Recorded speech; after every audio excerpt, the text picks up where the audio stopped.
İyi Haber Luka'dan 1. Bölüm. Çoğu başladı yazma anlatmak oluşlar için. Hani geçtiler bizim aramızda. Nice yetiştirdiler bize baştan o insanlar, hani gördüler hepsini, hem angıları şimdi oldular Allah'ın sözünün nasihatçıları. Ben de hesapladım hepsini araştırdıktan sonra, hatırlı Feofil. Sıra vardır yazayım sana hepsini nice oldu. Ki sen bilesin, o işin aslısını hani öğrendin. Yudea'da Padişah Herod'un vakıdında vardı bir papaz, adı Zakharya, Avya'nın sırasından. Onun karısı Aaron'un kızlarındandı, adı Yelisaveta. İkisi de Allah'ın yönünde doğru insanlardılar. Bir lekesiz bile tamamlardılar hepsi Allah'ın sımarladıklarını hem sıralarını. Uşak onlarda yoktu, zere Yelisaveta gebe kalmardı. Hem ikisi de, Zakharya hem Yelisaveta yaşlı insanlardı. Bir sıra açan Zakharya hizmet ederdi Allah'ın yönünde onun hizmetçiliği sırasında. Attılar çetele papazların alışmaklarına göre. Da ona düştü günlüklesin Allah'ın ayöz binası içinde. Günlüklemek vakitinde çok insan dua ederdi dışarıda. O zaman Zakharya'ya gösterildi Allah'ın bir angeli. O durardı günlük altarın sağ tarafında. Açan Zakharya gördü onu, ürktü. Bir büyük korku bastı onu. Angel dedi ona, "Zakharya, korkma. Zere senin duan seslenmiş oldu. Senin karın Yelisaveta doğuracak sana bir oğul. Hangisinin adını koyacaksın Ioan. O sana olacak şenlik hem sevinmek. Çok insan sevinecek onun doğması için. O Allah'ın yönünde olacak bir büyük adam. İçmeyecek şarap, hem başka sersem yeden içkileri. Ta doğmaktan o dolu olacak ayuz duhlan. Çoğunu İsrail'den, o döndürecek onların sahibi Allah'ına. O Allah'ın yönünde gezecek İlya'nın kuvvetinden hem duhundan. Çevirsin deyini babaların yüreklerini uşaklarına, hem o kanırık niyetlileri doğruluğa. O hazırlayacak insanı sahibinin gelmesi için. Zakharya dedi angele, "Neden ben tanıyacağım bunu? Zere ben ihtiyarım, karım da yaşlı." Angel cevap etti, "Ben Gavril, durarım Allah'ın karşısında. Yollanılmışım ki laf edeyim seninle de getireyim bu iyi haberi sana. Sen laf edemeyeceksin, hem dilsiz kalacaksın o güne kadar bu olunca. Zere inanmadın benim sözlerimi. Hani vakit geldiğinde hepsi öyle olacak." İnsan hani beklerdi Zakharya'yı, şaşardı. Niçin çok oyalanır ayöz bina içinde. Açan çıktı dışarı laf edemerdi. Onlar anladılar. Hani ayöz bina içinde o gördü bir görünmek. Zakharya onlara nişanla göstererdi. Zere laf edemerdi. Açan hizmet günleri tamamlandı. Zakharya geldi eve. Bu günlerde Yelisaveta gebe kaldı. Da 5 ay saklandı. Zere değerdi. Sahibi bitkiye hesap aldı da yaptı. Ki çıkayım insanın ağzından hem kötü laflarından. 6. ayda Angel Gavril yollanmış oldu Allah'tan. Galilea'nın bir kasabasına adı Nazaret. Geldi bir kıza. Hangisi yavkluydu Yosef'len, bir adamla David'in senselesinden. Bu kızın adı Maria. Angel geldi ona da dedi, "Usluluk sana. Allah'tan iyi vergi edinen kız. Sahibi seninle. İyi sözlenmişsin sen karların arasında." Maria bu laflardan şaştı da düşünmeye vardı. O sorardı kendi kendine, ne anlaması var bu selamın? Angel dedi, "Korkma Maria. Sen edindin iyi vergi Allah'tan. Gebe kalacaksın da doğduracaksın bir oğul. Hangisinin adını koyacaksın Yesus. O olacak bir büyük adam. Onun adını koyacaklar pek yüksek Allah'ın oğlu. Sahibi Allah verecek ona onun babasının David'in çorbacılığını. O divecine padişahlık edecek Yakov'un evinde. Onun padişahlığının sonu olmayacak." Maria sordu Angel'e, "Ne soy bu var nasıl olsun? Açan ben bilmiyorum nedir koca?" Angel cevap etti, "Ayöz duh konacak sana. Pek yüksek Allah'ın gölgesi seni gölgeleyecek. O kimsenden doğacak, adlanacak Ayöz, Allah'ın oğlu. Senin kısmın Yelisaveta artık yaşlı ama gebe kaldı. O da doğuracak bir oğul. Ona hepsi değerdi uşaksız ama artık 6 ay nice gebe kaldı. Allah'ın bir de sözü yok, nasıl kuvvetsiz kalsın? O zaman Maria dedi, Sabi, ben senin çırağın, olsun senin sözüne göre. Dağangil gitti ondan. Maria birazdana kalktı da alatla gitti bayırlardaki kasabaya, ani Yuda'nın yerlerindeydi. Girdi Zaharya'nın evine de selimledi Elisaveta'yı. Açan Elisaveta işitti Maria'nın kutlamasını, onda birden tepindi uşak. Elisaveta doldu ayöz duhlan. Elisaveta bağırdı büyük seslen. İyi sözlenmişsin sen karıların arasında. Hem iyi sözlenmiş senin uşağın. Hangisini sen taşıyarsın? Nasıl ben kazandım böyle ikram? Ki bana gelsin benim sahibimin anası. Nice işittim senin sesini kutlamakta. Tepindi uşak sevinmekten içimde. Ne mutluysun sen. Hani inandın sahibinin sözünü. Zere sahibi ne adır? Onu tamamlar. Maria dedi. Ben bütün yürekten metinlerim sahibiyi. Sevinir duhum Allah'ta. Benim kurtarıcımda. Zere Allah hesap aldı. Onun çırağın aşağıdan kalını. Büyünden öte. Hepsi senseler mutlu yapacaklar beni. Çünkü çok kudretli yaptı büyük işler benim için. Onun adı Ayoz'dur. Onun acıyanlığı kaplar boydan boya, ondan korkan insanı. O gösterdi kuvvetini kendi elinden, da bozdu hodulların düşünmeklerini.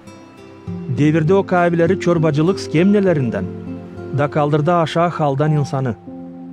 Ağaç olanları o doyurdu iyilikle, ama zengin olanları salverdi, gitsinler boş yellen. O kendi hizmetkarine İsrail'e yardıma geldi. O bir sıra bile unutmayır acıma. Nice adadı bizim dedelerimize, Avram'a hem onun senselesine divecine. Maria kaldı Elisaveta ile 3 ayın dolayında. Sonra döndü geri eve. Açın geldi vakıda doğdursun, Elisaveta doğdurdu bir oğul. Komşular hem kısımlar işittiler, hani sahibi büyük hayır bağışladı Elisaveta'ya. Onuştan hepsi onunla bile sevindiler. 8. günü geldiler uşağa kesiklik yapmaya. İstediler adını koymaya Zaharya, nice babasının adı. Ama anası onlara dedi, olmaz, onun adı Yuan olacak. Kimseye sizin kısımlardan yok bu türlü ad. Cevap etti onlar. Yaptılar nişan yerlerinden babasına ki anlasınlar, ne soy uşağın adını koysunlar. Zaharya istedi bir parça taftacık da yazdı böyle. Onun adı Yuan olacak. Hepsi şaştılar. Hemen çözüldü onun dili da başladı laf etmeye hem Allah'ı mitinlemeye. O bayırlı Yudea'nın yerlerinde hepsi komşuları bir korku bastı. Dolayda hepsi insan bunun için laf ederdi. Hepsi kim de işederdi bunu, düşünmeye varıp değerdi. Acaba bu uşak kim olacak? Hakkına hani Allah'ın yeli onun üstündeydi. Uşağın babası Zaharya doldu ayöz duhlan da prorokluk etti. İyi sözlenmiş olsun İsrail'in sahibi Allah'ı. Hangisi geldi yardıma kendi insanına da kurtardı onları. Kaldırdı bize bir kavi kurtarıcı kendi hizmetkarın David'in evinden. Nice haberlediydi evvel vakittan ayöz proroklarından. Adada hani kurtaracak bizi düşmanlardan hem kincilerin yerlerinden. Bu takım Allah gösterir kendi acıyanlığını bizim babalarımız için. Unutmayır ayöz bağlantısını. Hem yeminle adamasını hani verdi bizim babamıza Avram'a. O adadı hani bizi kurtaracak düşmanlardan da yapacak ki hizmet edelim ona korkusuz. Kabahatsızlıkta hem ayözlükta bütün bizim yaşamamızda. Ama sen evlat adlanacaksın pek yüksek Allah'tan prorok. Zere gideceksin sahibinin yönü sonra. Ki onun için yol hazırlayasın. Sen insana haberleyeceksin kurtulmak, hem günahlardan bağışlamak. Allah'ımız dolu sevgiyle hem acıyanlıkla, yukarıdan yollayacak bize kurtulmak. Benzer dan yerinin şafkına, ki aydınlatsın onlara, kim bulunur karanlıkta hem ölüm gölgesinde. Doğrultsun bizi usluluk yoluna. Uşak büyüerdi, kavilenerdi duhlan. Yaşadı çol yerlerinde o güne kadar. Açan çıktı İsrail halkının karşısına. Luka 2. bölüm. O vakitte Kesar August'tan verildi sımarlamak ki bütün Roma padişahlığında hepsi insan yazılsınlar. Bu yazılmak ilk sıra oldu kullanıcı Quirinian vakıdında. Hangisi kullanardı Sirya'da. Herkese gitti yazılsın kendi doğmak kasabasında. Yosif padişah David'in senselesindendi. Yollandı Galilea'dan Nazaret kasabasından. Gitmeye İudea'ya Vifleyem kasabasına David'in doğma yerine. Gitti ki yazılsın Maria ile. Yavklu olmuşundan. Hangisi mamuldu. Açan onlar yetiştiler orayı. Maria'nın vakıdı geldi ki doğdursun. O doğdurdu ilk oğlunu. Sardı planalarla da yattırdı ahır içine. Zere konaklık evinde bulunmadı yer onlara. Orada yakın güdücüler koyunlarla kırda bulunardılar. Onlar gece beklerdiler sürülerini. Birden gösterildi onlara bir angel sahibiden. Doz dolaya sahibinin metinliği şafk etti. Onlar pek korktular. Angel dedi: "Korkmayın. Ben getirerim size bir iyi haber. Yani bir büyük sevinmek olacak hepsi insana. Bugün size David'in kasabasında doğdu kurtarıcı, sahibi Hristos. Te nişan, hangisinden tanıyacağınız? Bulacağınız bir uşak sarılı planalarla, hangisi yatır ahır içinde." Birden bu angele yeklendi çok başka angeller. Hepsi onlar metinlerdiler Allah'ı bu türlü laflarla.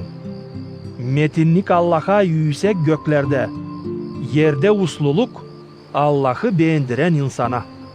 Açan angeller kalktılar göke, güdücüler dediler birbirine: "Gidelim Vifleyem kasabasına da bakalım ne oldu orada. Ne haberledi bize sahibi?" Onlar hızlı yollandılar Vifleyem'e, buldular Maria'yı Yosif'le, hem uşağı ahır içinde. Görüp bunu güdücüler hepsini söylediler. Ne angel onlara haberlediydi uşak için. Hepsi kim işitti bu lafları güdücülerden pek şaştı. Maria'yı sabah aldı hepsi bu lafları da her zaman düşünerdi onlar için. Güdücüler döndüler geri, sevinerek hem metinleyerek Allah'ı. Zere gördüler hem işittiler hepsini yüle, nice haberlendiydi onlara. 8 günden sonra açan geldi vakit uşağa kesiklik yapılsın, onun adını koydular Yisus, nice angel söylediydi. Ta Maria gebe kalmadığıyla. Açan tamamlandı vakit paklanmak için Moisey'in zakonuna göre, Yosif hem Maria götürdüler uşağı Yerusalim'e. Çıksın sahibinin yönüne değini, nice var yazılı sahibinin zakonunda. Her bir ilk doğmuş çocuk sahibiye adanmış olsun. Onlar lazımdı getirsinler kurban 2 guguş ya da 2 guguş yavrusu. Nice var sımarlanmış sahibinin zakonunda. Yerusalim'de vardı bir adam adı Simeon. O bir doğru hem kabahatsız adamdı. Hangisi beklerdi İsrail'in kurtulmasını. Onda Ayozduh vardı. Ayozduh'tan ona verildiydi haber. Hani o ölmeyecek görmeyince sahibinin Hristos'unu. Simeon kullanılmış Ayozduh'tan geldi Ayozbina'ya. Dağçan Yosif hem Maria getirdiler uşağı ki tamamlasınlar zakonun sımarladığını. Simeon aldı onu kucak. İyi sözledi Allah'ı da dedi: "Sahibi, şimdi salver uslulukla senin çırağını. Nice sen adadın, zere gördü benim gözlerim senin kurtulmanı. Hangisini sen hazırladın hepsi milletlerin gözleri yönünde. Aydınlatsın milletlere değini, hem ikram yapsın İsrail insanına." Onun babası hem anası şaştılar bu laflara, ne uşak için işittiler. Simeon iyi sözledi onları da dedi anasına Maria'ya: "Bu uşak sıralanmış çöğün düşmesi için, hem çöğün kalkması için İsrail'de. O bir nişan Allah'tan, hani debreştirecek karşılık insan içinde. Çok insanın saklı niyetleri açılsın deyini. Senin yüreğin de kılıçla saplanmış olacak." Burada bulunardı bir karı prorok Anna, Fanuel'in kızı Asir'in tamızlığından. O pek ihtiyardı. Kocasından yaşamıştı 6-7 yıl. Kalmıştı dul da şimdi 84 yaşındaydı. Anna hiç ayrılmardı Ayozbina'dan. Gece gündüz hizmet ederdi. Allah'a oruçla hem duayla. Bu zaman Anna gelip başladı metinleme Allah'ı hem söyleme İsus için hepsine. Kim beklerdi Yerusalim'in kurtulmasını? Ondan sonra açan tamamladılar hepsini ne sıralanmıştı sahabenin zakonundan, Iosif hem Maria döndüler Galilea'ya, kendi kasabalarına, Nazaret'e.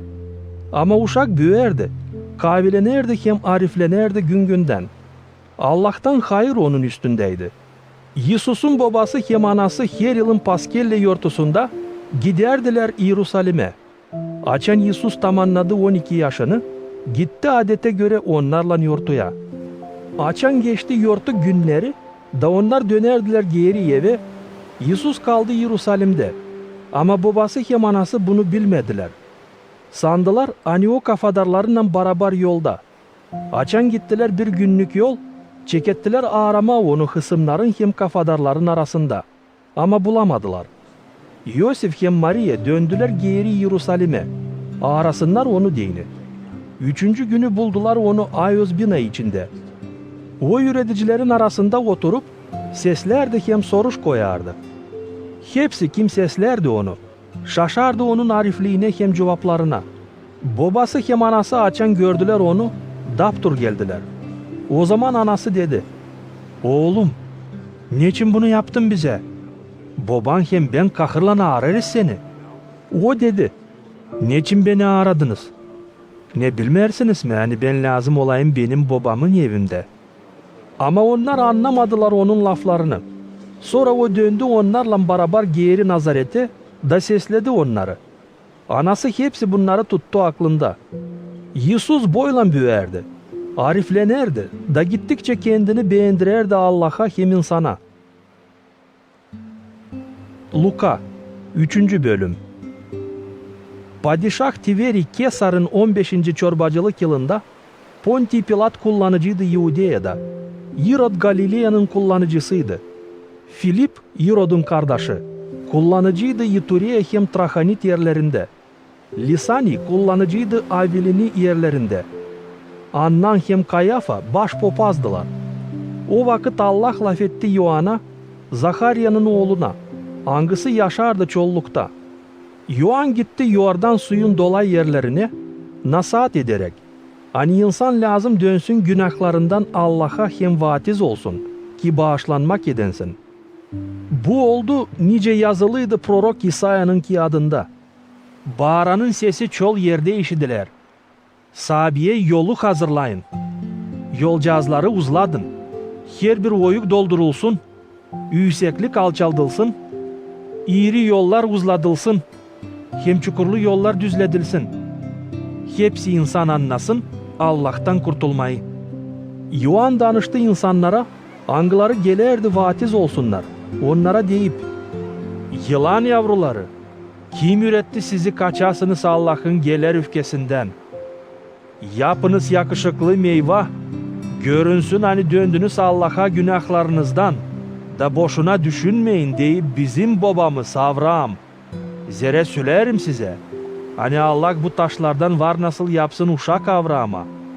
Artık nacak fidanın kökünde saplı durar. Her bir fidan hani getirmer iyi meyve, kesilecek da ateşe atılacak." İnsanlar sorardılar, Biz ne yapalım?"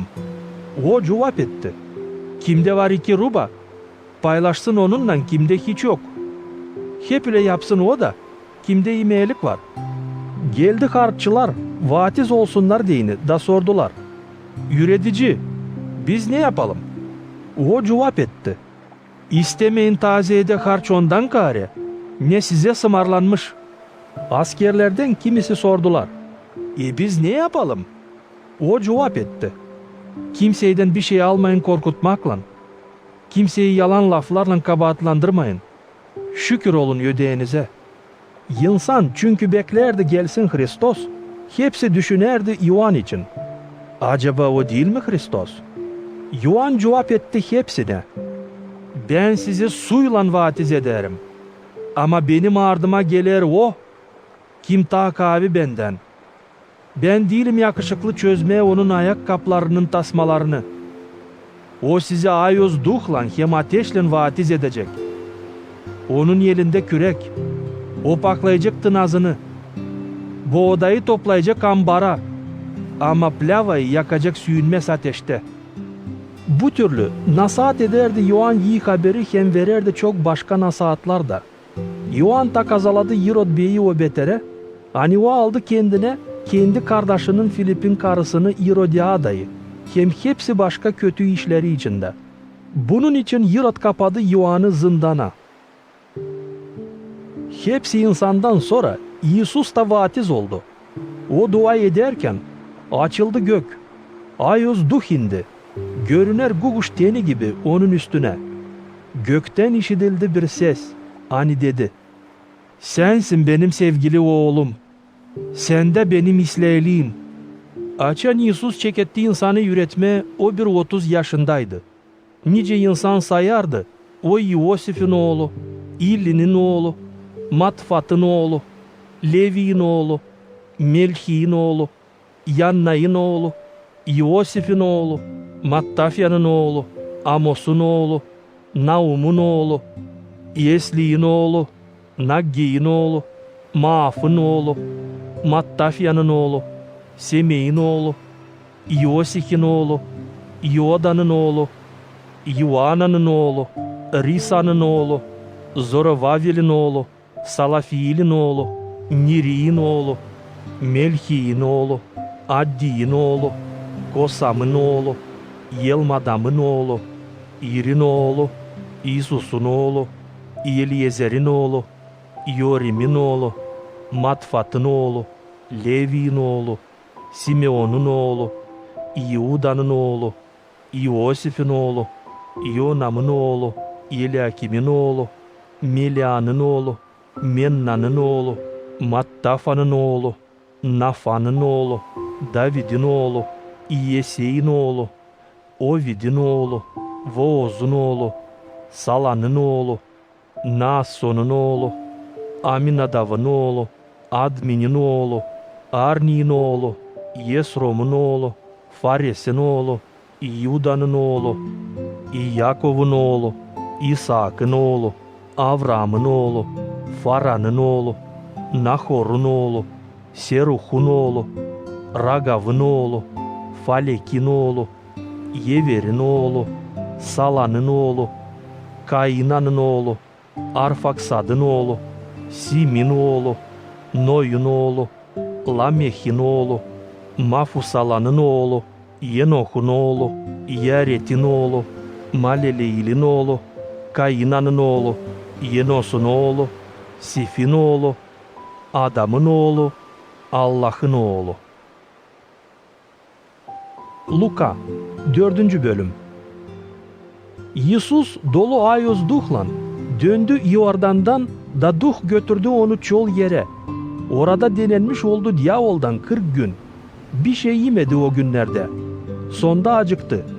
Diavol dedi: "Yersen Allah'ın oğlusaydın, sımarla bu taşa ekmek olsun." İsus cevap etti: "Yazılı, hani adam yaşamır salt ekmekle, ama Allah'ın her bir sözünle." Diavol bindirdi onu bir yüksek bayır üstüne, da bir göz kıpımda gösterdi hepsi yerin padişahlıklarını. O dedi ona: "Sana vereceğim zabitlik hepsi bu metinli padişahların üstüne. Zere onlar bana verilir. Ben de veririm kime isterim. Yer baş yıldırsaydın bana, hepsi olacak senin."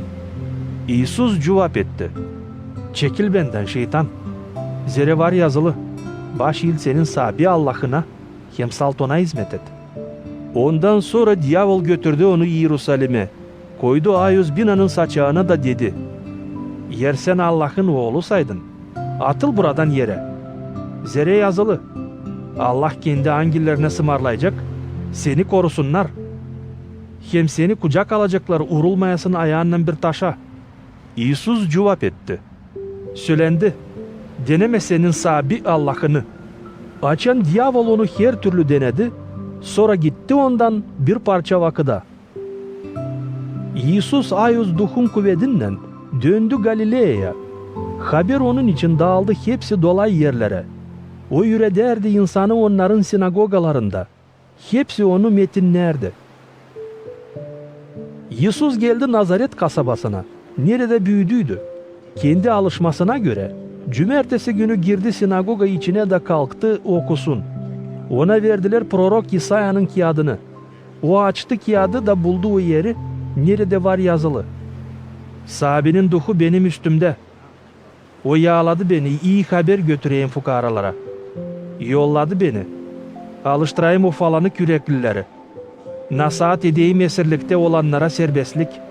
Körlara görmek, zeytlenmişleri kol vereyim serbestliğe. Haberleyim acıyanlık yılını sahabeden. Sonra kapadı kağıdı da verdi hizmetçiye. Kendisi oturdu yerine. Hepsi kim bulunurdu sinagoga içinde baktılar ona. O zaman başladı onlara söylemeye. Büyün tamamlandı bu sözler Ayos yazıdan. Hani şimdi işittiniz. Hepsi iyi laf ederdiler onun için, hem şaşardılar. Ne kamil laflar onun ağzından çıkardı. Değil mi o Yosef'in oğlu? Sorardılar onlar birbirine. İsus onlara dedi. Şimdi siz söyleyiciniz bana o söyleyişin laflarını. Doktor, alıştır ilkin kendi kendini. Ya burada da kendi vatanında, ne işittik yapmışın Kapernaum kasabasında. Sonra ekledi. Doğru söylerim size. Bir de prorok kabul edilmeyer İslah kendi yerinde. Hakkına söylerim size. Hani prorok İlya'nın vakıdında, açan kitlendiydi gök, yağmur yağmasın diyeni 3 yıl hem 6 ay, ne zaman oldu büyük ağaçlık bütün memlekette, o vakit vardı çok dul karı İsrail'de. Ama prorok İlya yollanılmadı birisine bile. Ama sal dul karıya Sarepta kasabasından, hani yakın Sidon kasabasına. Çok lepralı hasta vardı İsrail'de. Ama prorok Elise'nin vakıdında birisi bile paklanmadı. Sade Naaman Sirya'dan. Hepsi kim sinagoga içindeydi, işitip bunu pek öfkelendiler. Kalktılar da çektiler onu kasabadan dışarı. Götürdüler bayırda Kanara'nın kenarına.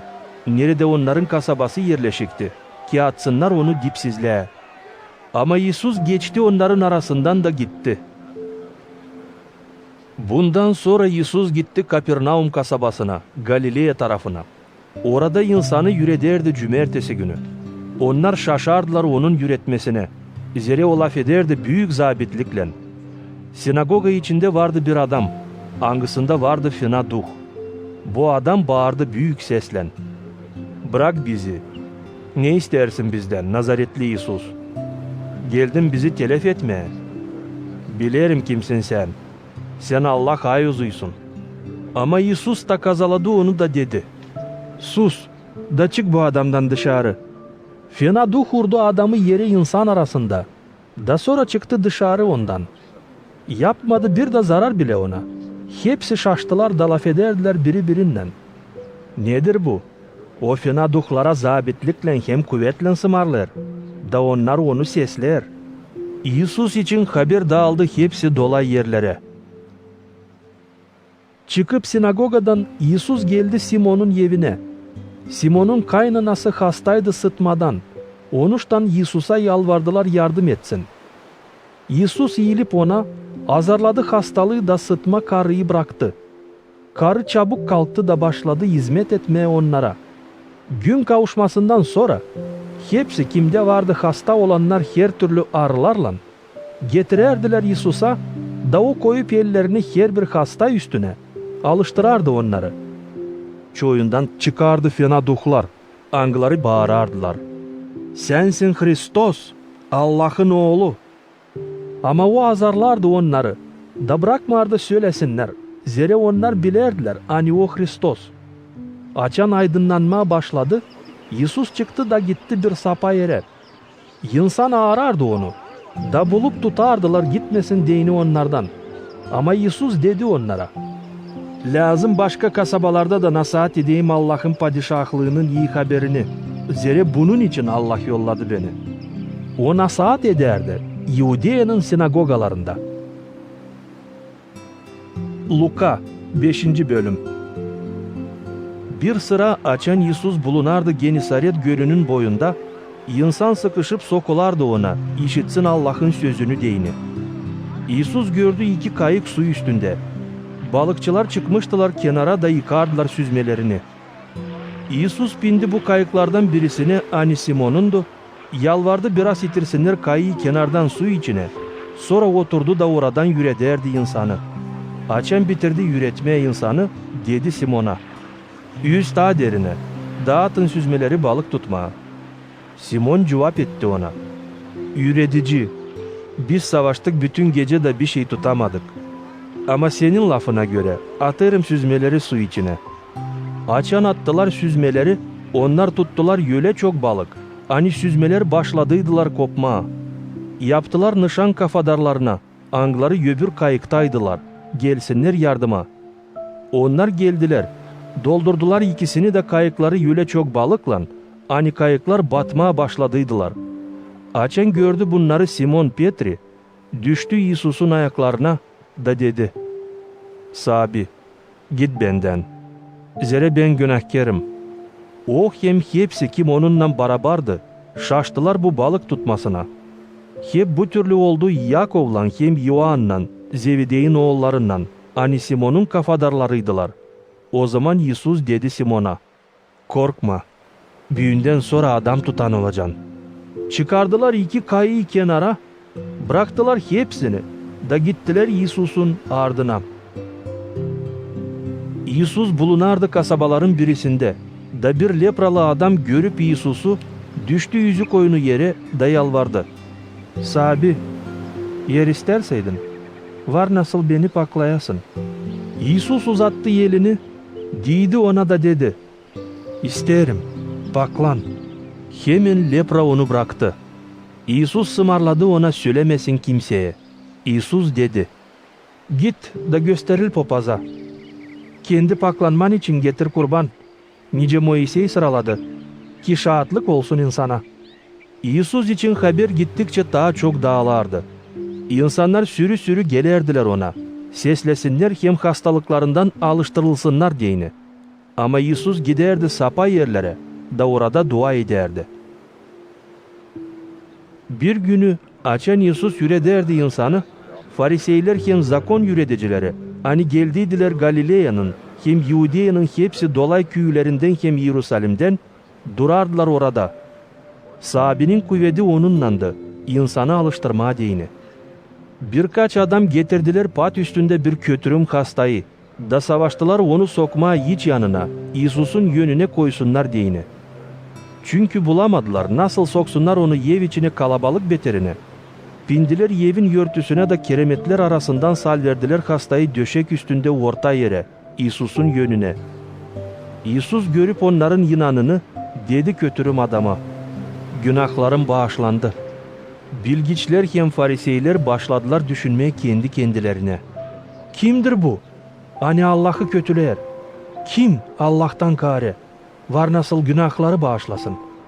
İsus hangisi bilerdi onların niyetlerini, cevap etti onlara. Ne düşünersiniz yüreklerinizde? Ne daha kolay? Demeye günahların bağışlandı mı? Olsa demeye kalk da gez mi? Ama ki bilesiniz, hani adam oğlunun var kuvveti yer üstünde günahları bağışlasın. Dönüp götürüm hastaya dedi, sana sımarlarım. Kalk, al döşeğini da git eve. Çabuk bu hasta onların yönünde kalktı, aldı döşeğini de eve gitti, Allah'ı metinleyerek. Hepsi şaştılar, metinlediler Allah'ı büyük korkuyla da değerdiler. Büyün gördük şaşılacak işler. Ondan sonra İsus çıkıp dışarı gördü bir harççı adı Levi. Hangisi oturardı yerde, nerede harç toplanardı. Da dedi ona, gel benim ardıma. Levi bıraktı hepsini da gitti onun ardına. Sonra yaptı ona bir büyük konuş kendi evinde. Bir sürü harççı hem başka konakçılar oturdular onlarla sofraya. Fariseyler hem bilgiçler mana bulup değerdiler onun yürenicilerine. Niçin yersiniz hem içersiniz harççılarla hem günahkarlarla beraber? İsus dedi onlara, doktor lazım değil sağ olanlara ama hastalara. Ben gelmedim çağırayım doğruları ama günahkarları Allah'a dönsünler. Onlar dediler, Yuvan'ın hem de fariseylerin yürenicileri sık oruç tutarlar hem dua ederler. Ama senin yürenicilerin sade yerler hem içerler. İsus cevap etti, var mı nasıl düğüncüler oruç tutsunlar? Açan güve yanlarında. Gelecek vakit açan güve alınacak onlardan. O zaman o günlerde onlar oruç tutacak. Hem de söyledi onlara bir örnek. Kimse yırtmer yeni rubadan yama, eski rubaya diksin deyini. Zere yeni ruba yırtılır hem yama eski rubaya uymer. Kimse koymer eski tulumlar içine yeni şarabı. Zere yeni şarap patladır eski tulumları. Da şarap döküler, tulumlar da ziyan olayırlar. Ama yeni şarabı lazım dökme yeni tulumlar içine. O zaman korunur ikisi de. Kimse eski şarabı içtikten sonra istemer içme yeni şaraptan. Zere değer, eski şarap daha iyi. Luka 6. bölüm. Bir cumartesi günü raz geldi ki İsus geçsin yekinler içinden. Onun yürenicileri koparardılar başaklardan. Falayıp yerlerinde yerdiler. Fariseylerden kimileri dediler: "Ne için cumartesi günü yaparsınız ne düşmer?" İsus cevap etti onlara: "Okumadınız mı? Ne yaptı David hem kafadarları? Açan acıktılar. Girdi Allah'ın evine. Aldı ekmekleri, hani Allah'ın yönüne koyulardı. İdi hem verdi kafadarlarına. Bakmayarak hani popazlardan kare, kimseyi düşmerdi isim bu ekmeklerden. Hem ta dedi onlara: Adamoğlu, cümertesinin sahibisi." Başka bir cümertesi oldu. İsus girdi bir sinagoga içine de yürederdi insanı. Orada bulundu bir adam, angısının sağ yeli kurumuştu. Bilgiçler hem fariseyler bakardılar İsus'un ardına. Görsünler, alıştıracak mı cümertesi günü, ki olsun neyle kabahatlandırsınlar onu. Ama İsus bilerdi onların niyetlerini. Onuştan dedi o kuru yellen adama: "Kalk ayakça, da çık karşıya." Bu adam kalktı ayakça. İsus dedi onlara: "Sorarım size, ne düşer cümertesi günü yapmaya? İyilik mi olsa kötülük mü? Yaşamayı kurtarmaya mı, olsa telef etmeye mi?" Onlar susardılar. Baktı hepsine de sonra bu adama dedi: "Uzat elini." Açan o uzattı, yeli yeniden sağ oldu. Fariseyler kudururdular üfkeden. Onlar laf ettiler biri birinden: "Ne yapsınlar İsus'la?" O günlerde İsus bindi bir bayır üstüne dua etmediğini. Da bütün geceyi geçirdi dua ederek Allah'a. Açan aydınlandı, çağırdı yürenicilerini. Seçti onlardan 12 kişi, angılarını adladı apostol. Te onların adları: Simon, angısının adını İsus koydu Petri. Andrei, onun kardeşi.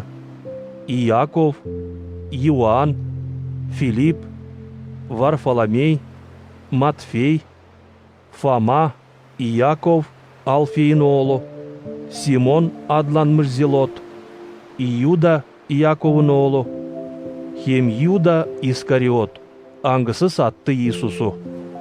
Sonra İsus gitti onlarla beraber da durgundu bir düzlükte. Nerede vardı çok onun yürenicilerinden, hem çokluk insan, toplu bütün Yudeya'dan, Yerusalim'den, Tir hem Sidon kasabaların dolayından, hani deniz boyunda bulunurlar. Onlar geldiler onu seslesinler, hastalıklarından alışsınlar, hem fena duhlardan ziyetli olanlar kurtulsunlar.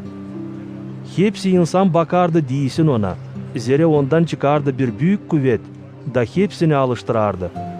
O zaman çevirdi İsus bakışını yürenicilerine, da dedi: "Mutlu, duhtan fukara olanlara, zere sizin gök padişahlığı.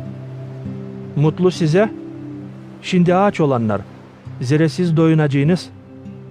Mutlu size, hani şimdi ağlarsınız, zere siz güleceğiniz. Mutlu size, açan sizden insan haz etmer, sinagogadan çıkarır. Fena laf eder hem kötüler sizin adınızı, Adamoğlunun beterine. Sevinin o günde hem şenlenin. Zere büyüktür sizin ödeyeniz gökte. Hep bu türlü yaptılar onların babaları proroklarla. Ama vay size, zengin olanlar, zere siz burada oldunuz sefalıkta. Vay size, hani toksunuz şimdi, zere siz acıkacağınız. Vay size, hani büyün gülersiniz, zere siz ağlayacağınız hem sızlayacağınız. Vay size, açan sizin için insan laf eder zere hep böyle yapardı onların babaları yalancı proroklarla. Ama size sesleyenlere diyelim. Sevin düşmanlarınızı. Yapın iyilik onlara, kim sizden haz etmer. İyi sözleyin onları, kim sizi betvalar. Dua ediniz onlar için, kim sizi gücendirer.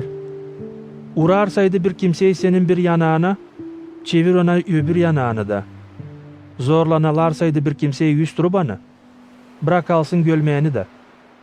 Kim ister senden, ver ona. Hem kim zorlanalır senden, geri isteme ondan. Ne soy istersiniz insan sizinle götürsün kendini, öyle götürünüz siz de kendinizi insanla. Yer severseydiniz salt onları, kim sizi sever. Ne şükürlük size. Günahkarlar da severler onları sevenleri. Yer yaparsaydınız iyilik onlara, kim size iyilik yapar. Ne şükürlük size. Hep bile günahkarlar da yaparlar. Yer vererseydiniz ödünç onlara, kimden umutlanırsınız geri alma. Ne şükürlük size. Günahkarlar da verirler ödünç günahkarlara, ki sonra hep o kadar geri alsınlar. Ama siz düşmanlarınızı sevin. İyilik onlara yapın. Verin ödünç. Düşünmeyerek geri bir şey alma. O zaman büyük ödek olacak size. Siz olacağınız pek yüksek Allah'ın oğulları. Zira o iyilik yapar onlara da. Kim şükür yetmer, kim fenalık yapar. Oğlun acıyan, nice sizin babanız acıyan. Dava kesmeyin. Allah da size dava kesmeyecek. Manalamayın. Allah da sizi manalamayacak. Affedin. Allah da sizi affedecek. Verin. Allah da size verecek, çalkanmış, basılmış hem tepelenmiş. Cömertlik hem koynunuza dökülü. Zira neyi ölçüyle ölçeceğiniz, o ölçüyle Allah'tan ölçülü olacağınız. Söyledi sonra bir örnek. Var mı nasıl bir kör, yolu göstersin başka köra. Acaba düşmeyecekler mi ikisi de kuyu içine? Ürenici dil ta büyük üreticisinden. Ama cümle öğrenmenin bitkisinde var nasıl yetişsin üreticisini. Niçin görersin kıymayı senin kardeşin gözünde? Ama kendi gözünde kazığı hesap almıyorsun. Nasıl sen değilsin kardeşine? Kardeş, bırak çıkarayım kıymayı senin gözünden. Açan kendi gözünde kazık durar. İki yüzlü. İlkin çıkar kazığı kendi gözünden. Da sonra açık göreceksin. Nasıl çıkarma kıymayı kardeşinin gözünden. İyi fidan yok nasıl yapsın yaban meyvesi. Hep öyle yaban fidanı da. Yok nasıl yapsın iyi meyve. Zira her bir fidan tanınır meyvasından. Kimse toplamır incir tikenli gümeden. İki üzüm salkımı çalıdan. İyi adam çıkarır iyi işler iyi yüreğin haznasından. Kötü adam çıkarır kötü işler kötü yüreğin haznasından. Zira adamın ağzı laf eder yüreğin taşkınlığından. Niçin dersiniz sabi? Ama yapmıyorsunuz ne söylerim ben. Anlatacağım size. Kime benzer adam, hangisi sesler hem tamamlar benim sözümü. O benzer bir adama hangisi yaptı bir ev. İlkin kazıp derin, temelini yerleştirdi taş üstüne. Açan yuyuştu selli sular ev üstüne. Ev kımıldamadı. Zira kahve yıvılmıştı. Ama kim işi der de tamamlamır. O benzer adama hangisi yaptı evini yer üstünde temelsiz. Açan seller yuyuştular, o saat ev yıkıldı. Onun yıkılması titsi oldu. Luka 7. bölüm. Bitirdikten sonra nasihat etme insana hani seslerdi onu. Yesus girdi Kapernaum kasabasına. Bir asker yüzbaşı kimin çırağı hastaydı ölüm döşeğinde, hangisini o pek beğenerdi. İşitti Yesus için de yolladı Yesus'a Yahudeylerin aksakallarını. Ki yalvarsınlar, gelsin de alıştırsın onun çırağını. Onlar geldiler Yesus'a da pek yalvardılar deyip. Düşer ona yapasın bu iyiliği. Zira o sever bizim insanı. Bizim için bir sinagoga yaptı. Yesus gitti onlarla. Ama açan yaklaştı yakın onun evine. Asker yüzbaşı yolladı dostlarını desinler. Sabi, koyma zahmetini. Zira ben yetmeyerim ki sen giresin benim evime. Ben hesapladım ki ben de yetmeyerim. Ki gideyim kendim sana. Sade söyle bir laf. Da benim hizmetkarım alışacak. Zira ben de zabitlik altındayım. Benim de yelim altında var askerler. Açan birisine derim git, o gider. Başkasına derim gel, o gelir. Çırağıma derim yap bu işi, o yapar. Açan Isus işitti bu lafları, şaştı, döndü insana, hani gelerdi onun ardına da dedi: Söylerim size, hani artık İsrail içinde bulmadım bile büyük inan. Açan döndüler geri bu yollanmışlar, buldular o hasta çırağı sağ. Ertesi günü Isus giderdi bir kasabaya adı Nain. Onunla beraber giderdi onun yürenicileri hem çok insan. Açan Isus yaklaştı kasabanın tokatlarına. Mezara götürerdiler bir yölü, bir dul ananın yalnız oğlunu. Bu karıyla giderdi çok insan. Açan sahibi gördü karıyı, canı acıdı ona da dedi: Ağlama. Sonra yaklaştı, giydi tezgereye. Onlar kim götürerdiler, durdular. O dedi: Sana delikanlı, derim kalk.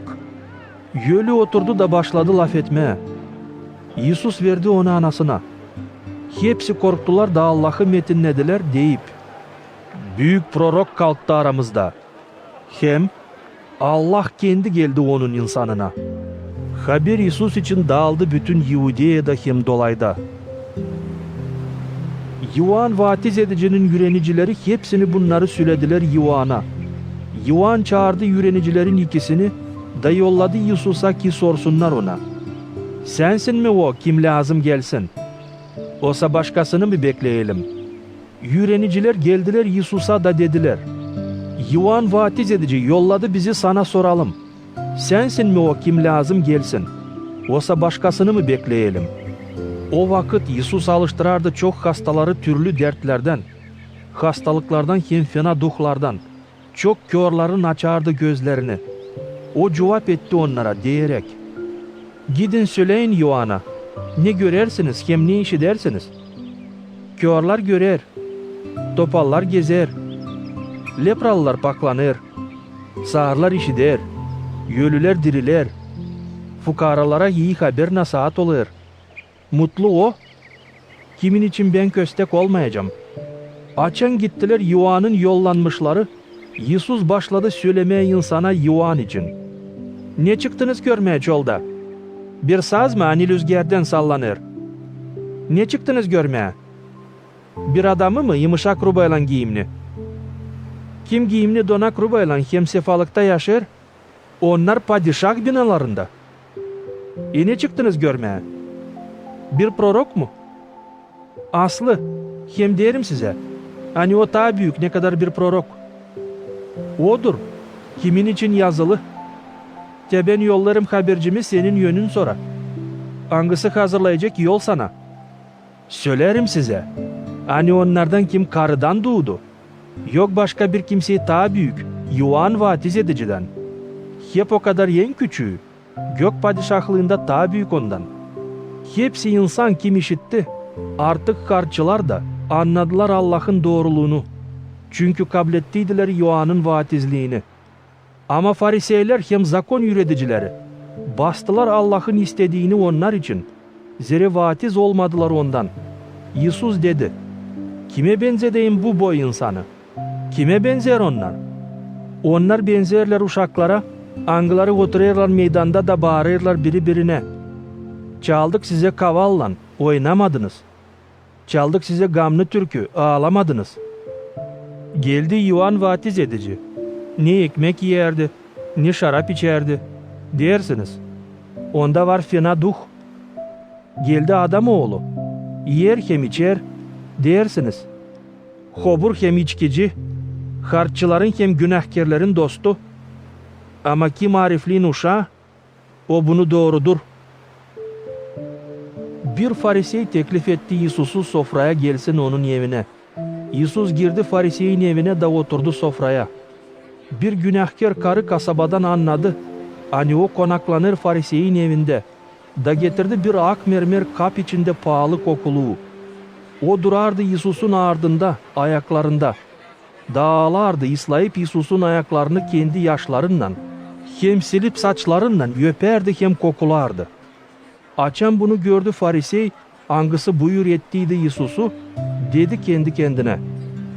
Yer bu adam prorok olaydı. O zaman bileceğiydi. Ne türlü karı bu? Kim şimdi ona diyer?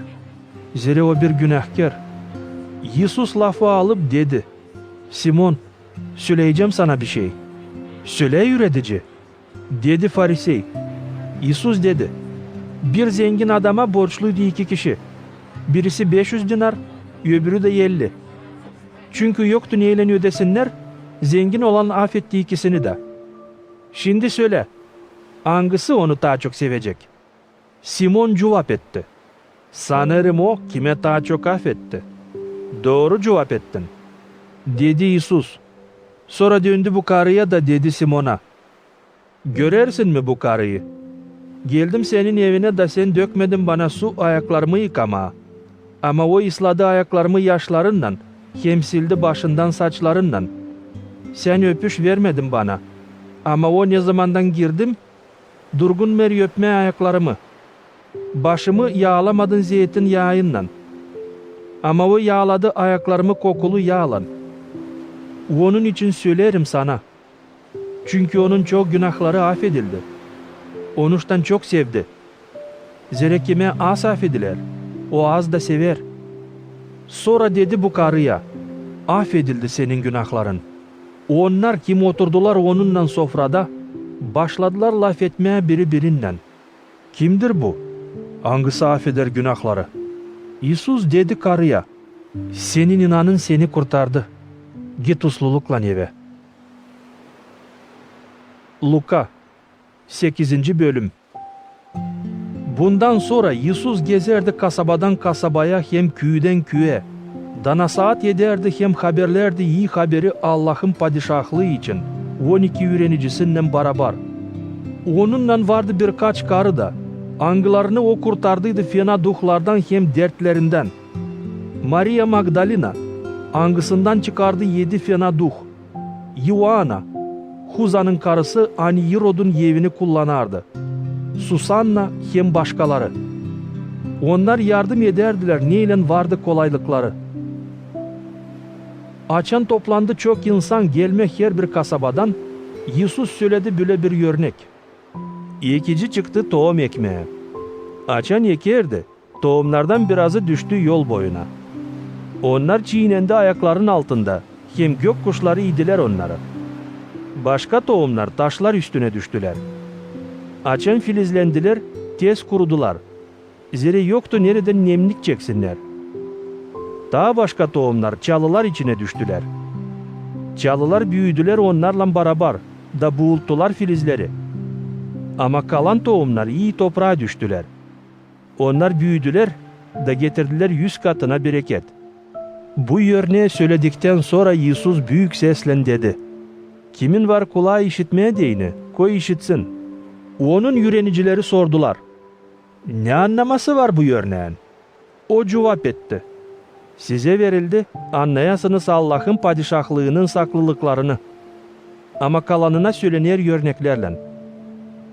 Öyle ki onlar baksın da görmesin, işitsin de anlamasın. Ne anlaması var bu örneğin? Tohum Allah'ın sözü.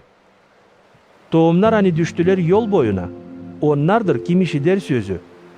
Ama diyavol gelip çalır sözü onların yüreklerinden. İnanmasınlar hem kurtulmasınlar deyini. Tohumlar hani düştüler taşlar üstüne onlardır. Kim kableder sözü sevinmekle ama kökleşemeyer. Onun için inanır bir vakıdadan ama açan gelir denemekler düşer. Tohumlar hani düştüler çalılar arasına. Onlardır kim işider sözü.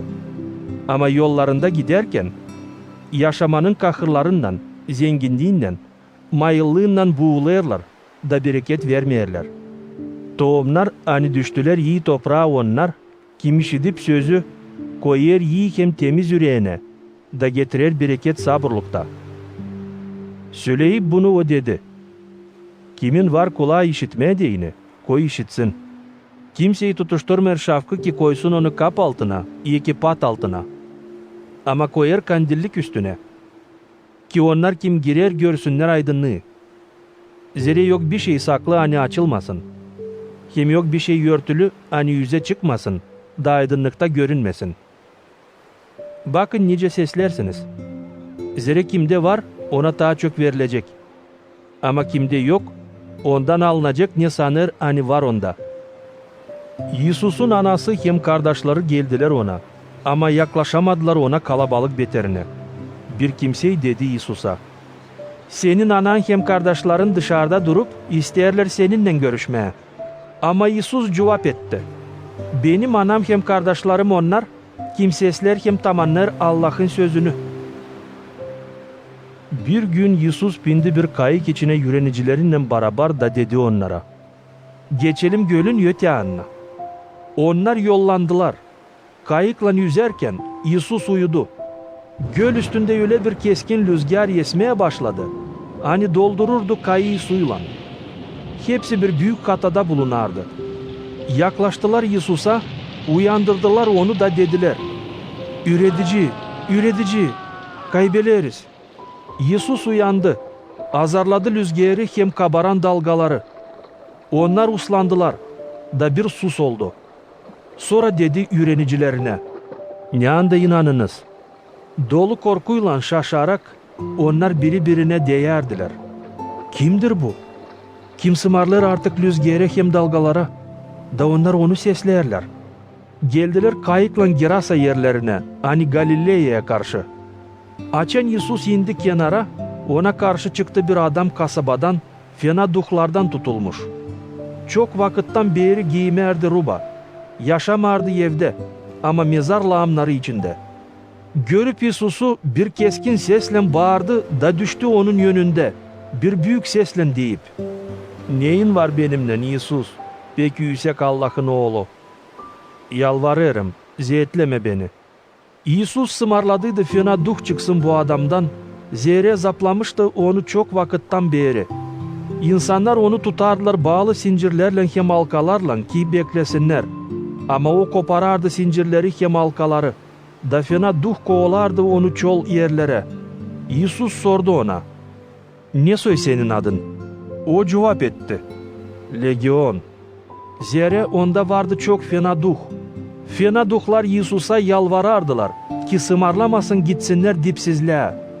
Burada bayır yamacında otlardı bir büyük sürü domuz. Fena duhlar yalvardılar ona, izin versin girsinler domuzlara. Yesus izin etti. Fena duhlar çıkıp bu adamdan girdiler domuzlar içine. Da o zaman bütün sürü hızlandı dik yamaçtan, atladı göl içine da boğuldu.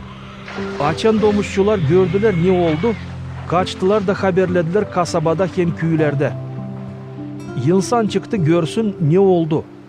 Onlar geldiler Yesus'a da buldular adamı, angısından çıktı fena duhlar, oturarak Yesus'un ayaklarında, giyimli hem aklı başında. Hepsini bir korku aldı. Onlar kim gördü ne oldu? Anlattılar nasıl alıştırıldı bu adam, angısından çıkarıldı fena duhlar. Hepsi insan Gerasa yerinden yalvardılar. Yesus gitsin onlardan. Zehre pek korktuydular. Yesus girdi kayık içine de geri döndü. Bu adam angısından çıkarıldı fena duhlar, yalvarardı ki alsın onu da kendisinden. Ama o yolladı onu eve da dedi, git eve da söyle, ne yaptı Allah seninle. O gitti da söyledi bütün kasabada hepsini, ne yaptı ona Yesus. Açan Yesus döndü geri, insan onu kabletti sevinmekle. Zehre hepsi onu beklerdiler. Geldi bir adam, adı Yair, sinagogadan bir yönderci. O düştü Yesus'un ayaklarına da yalvardı, gelsin ona eve.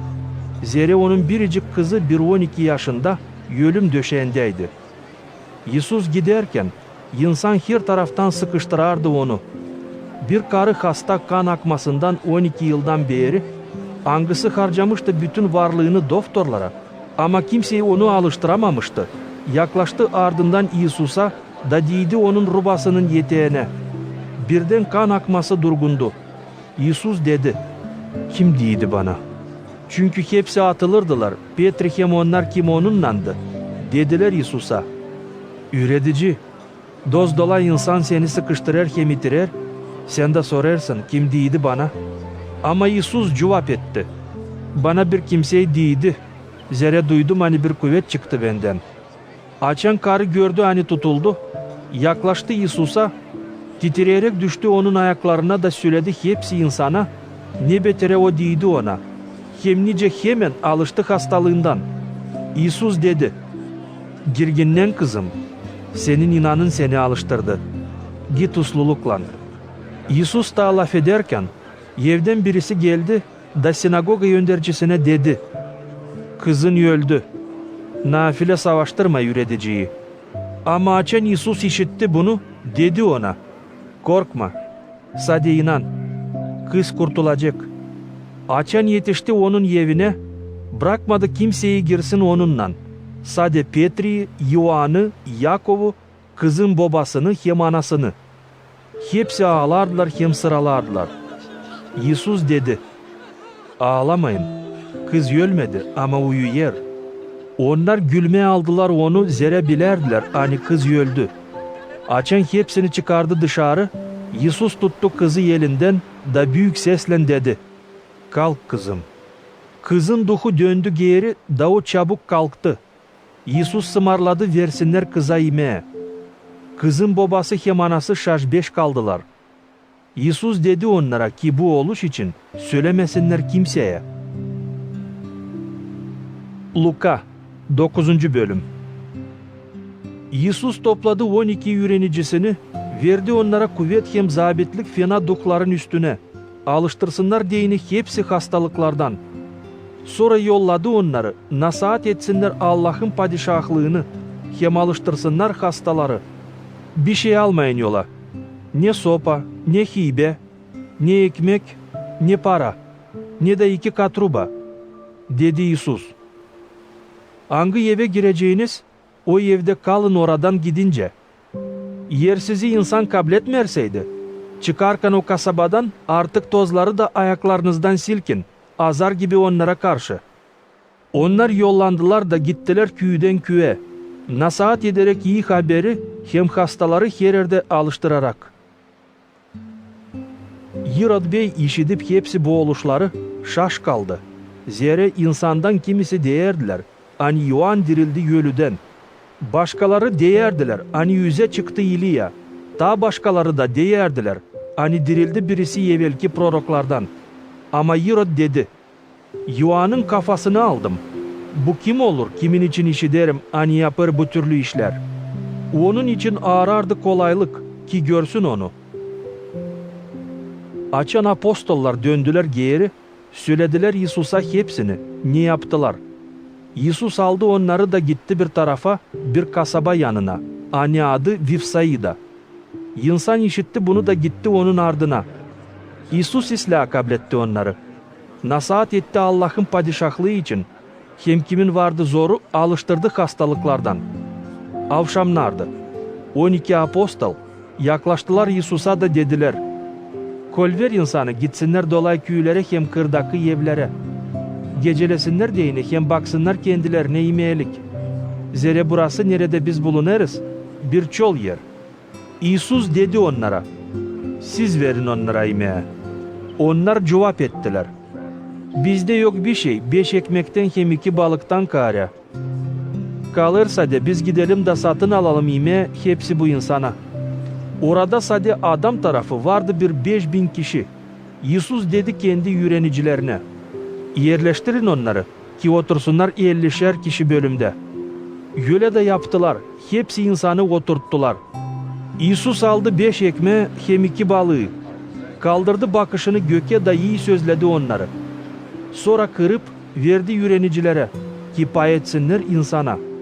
Açan hepsi yediler da doyundular. Ondan sonra topladılar 12 sepet yemek parçaları. Bir gün açan İsus dua ederdi bir tarafta öğrenicilerinden beraber. O koydu onlara bu türlü bir sormak. Ne der insan? Kimim ben? Onlar cevap ettiler. Kimisi der hani sen Ioan vatiz edici. Başkası prorok İliya. Daha başkası der hani dirildi bir evvelki prorok. O sordu onlara. Ama siz ne dersiniz, kimim ben? Sen Hristos'sun Allah'tan. Cevap etti Petri. İsus sıkıdan sımarladı bunu kimseye söylemesinler. Sonra anlattı onlara, hani adam oğlu lazım çok ziyetlensin, ret edilsin aksakallardan, büyük papazlardan hem bilgiçlerden, öldürülsün de 3. günü dirilsin. Sonra danıştı hepsine. Kim ister gelsin benim ardıma, atılsın kendi kendinden. Alsın stavrozunu da beni izlesin. Zira kim ister yaşamasını kurtarma, onu kaybedecek. Ama kim yaşamasını kaybedecek benim için, onu kurtaracak. Ne fayda olacak bir adama kazansın bütün dünyayı, ama kendi kendini kaybetsin, iyi ki cezalansın. Kim utanacak benden hem benim sözlerimden, ondan utanacak Adamoğlu da. Açan gelecek kendinin, babasının hem Ayos Angillerin metinliğinde. Doğru söylerim size. Hani kimisi burada duranlardan ölmeyecekler görmeyince Allah'ın padişahlığını. Bu laflardan sonra geçti yakın 8 gün. Yusuf aldı Petri'yi, Ioan'ı hem Yakov'u da pindi bir bayır üstüne dua etsin. Açan dua ederdi. Onun yüzü görünüşü değişti. Rubaları yalabık, ak beyaz oldu. Onun yanında peydalandı 2 adam. Hani lafa durardılar onunla. Moisey hem İliya. Onlar gösterildiler metinlikte. Laf ederdiler Yesus'un ayrılması için. Ne geçireceğiydi Yerusalim'de. Petri hem onun kafadarlarını uyku bastıydı. Açan uyandılar. Açık gördüler Yesus'un metinliğini hem bu 2 adamı hani onunla durardılar. Açan onlar Yesus'tan ayrıldılar. Petri dedi Yesus'a, "Çorbacı, iyi ki buradayız. Yapalım 3 bordey. Bir senin için, bir Moisey için, bir de İliya için." Bilmeyerdi ne laf ederdi. Böyle laf ederken geldi bir bulut da gölgesinden kapladı onları. Yüreniciler korktular. Görüp hani kaldılar bulut içinde. Bulut içinden işitildi bir ses, hani dedi, "Budur benim seçilmiş oğlum, onu sesleyin." Bu ses işitildikten sonra Yesus kaldı yalnız. Yüreniciler sustular. O günlerde kimseye söylemediler ne gördüler. 2. günü açan indiler bayır üstünden. Bir sürü insan çıktı Yesus'a karşı. Bir adam insan içinden bağırdı, "Üretici, yalvarırım, gel de bak benim oğlumu. Zira bende o bir yalnız. Onu fena duh tutar da birden bağırır, hem onu yüle silker. Hani köpük ağzından sal verir. Çok ziyetler, sonra zor bırakır onu. Yalvardım senin yürenicilerine, çıkarsınlar bu duhu da çıkaramadılar. Bozuk hem inansız senseler, ne zamanadan olacağım sizinle da dayanacağım size." Dedi Yesus, "Getirin onu burayı." Oğlu gelerken fena duh kuvvetle vurdu onu yere da sarsaladı. Yesus azarladı fena duhu. Alıştırdı çocuğu da verdi geri babasına. Hepsi şaştılar Allah'ın büyüklüğüne. Açan hepsi şaşardılar Yesus'un işlerine. O zaman o dedi yürenicilerine, "Hesap alın ne söylerim size.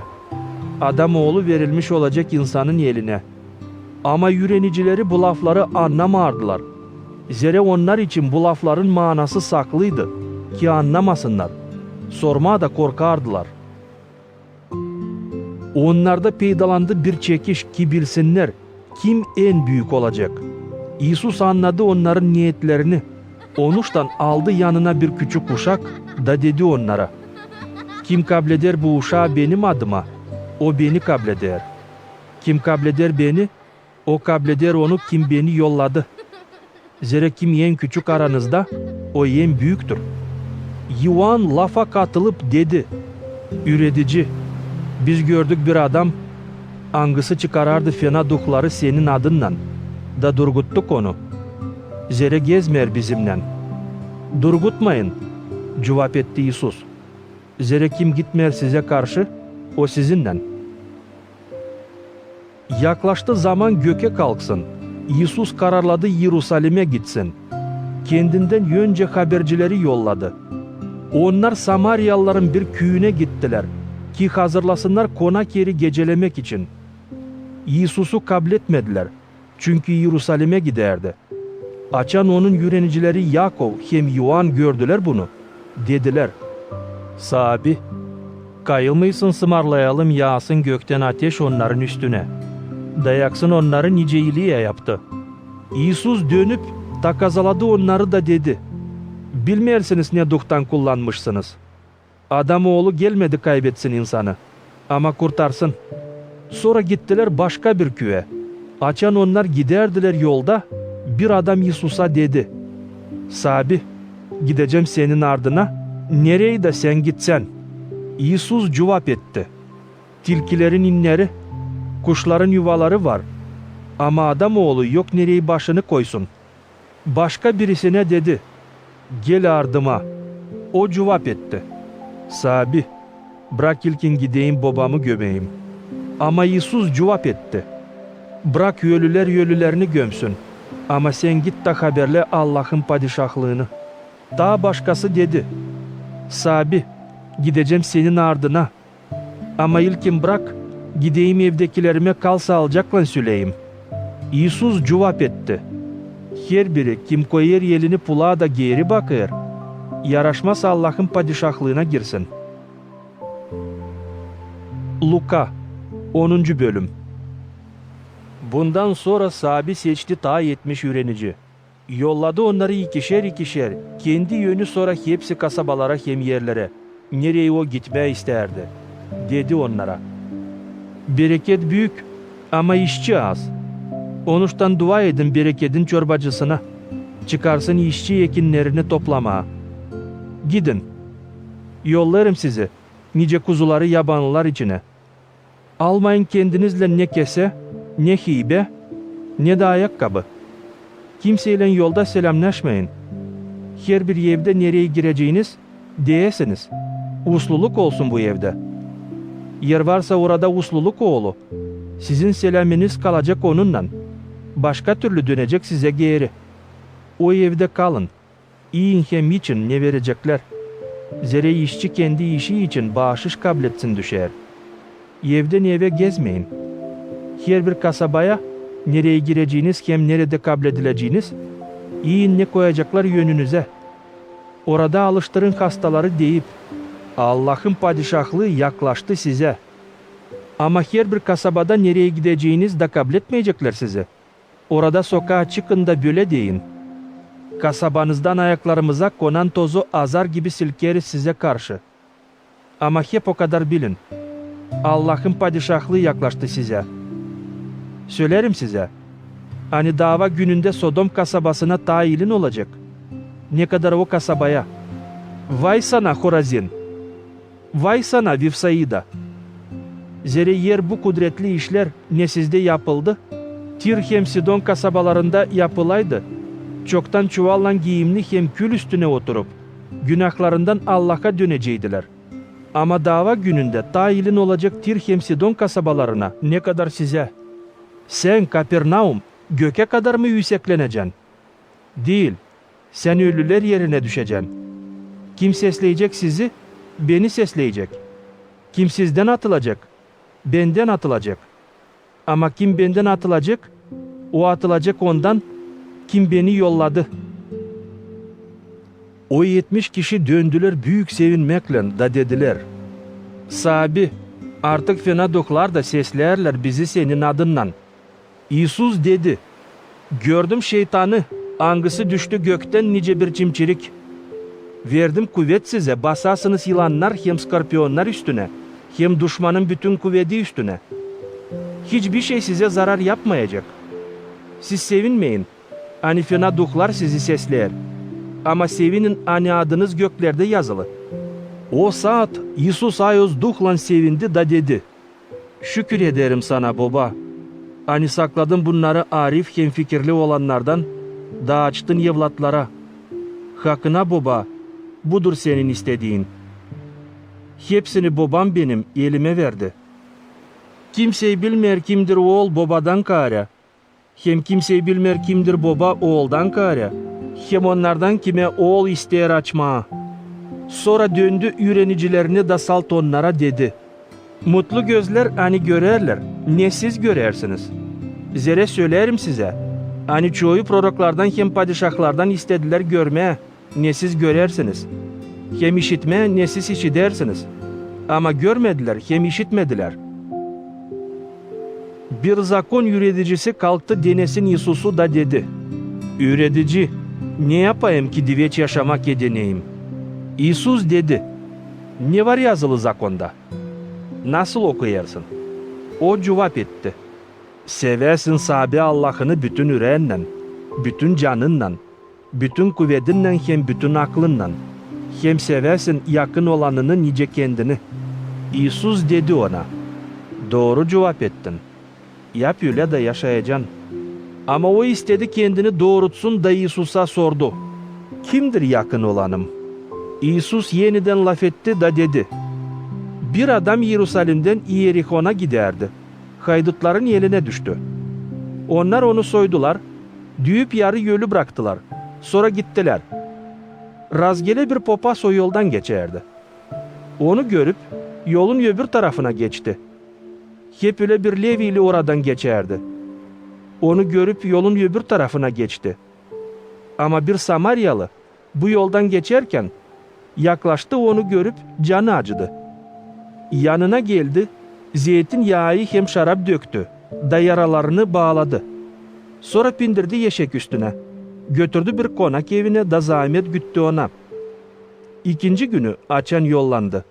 Çıkardı 2 dinar da verdi konak evinin çorbacısına deyip. Bakasın onu. Ne harcayacaksın taziyede, dönmemde ödeyeceğim sana. Kim bunların üçünden sayarsın? Haydutların eline düşmüşün yakın olanıydı. O cevap etti.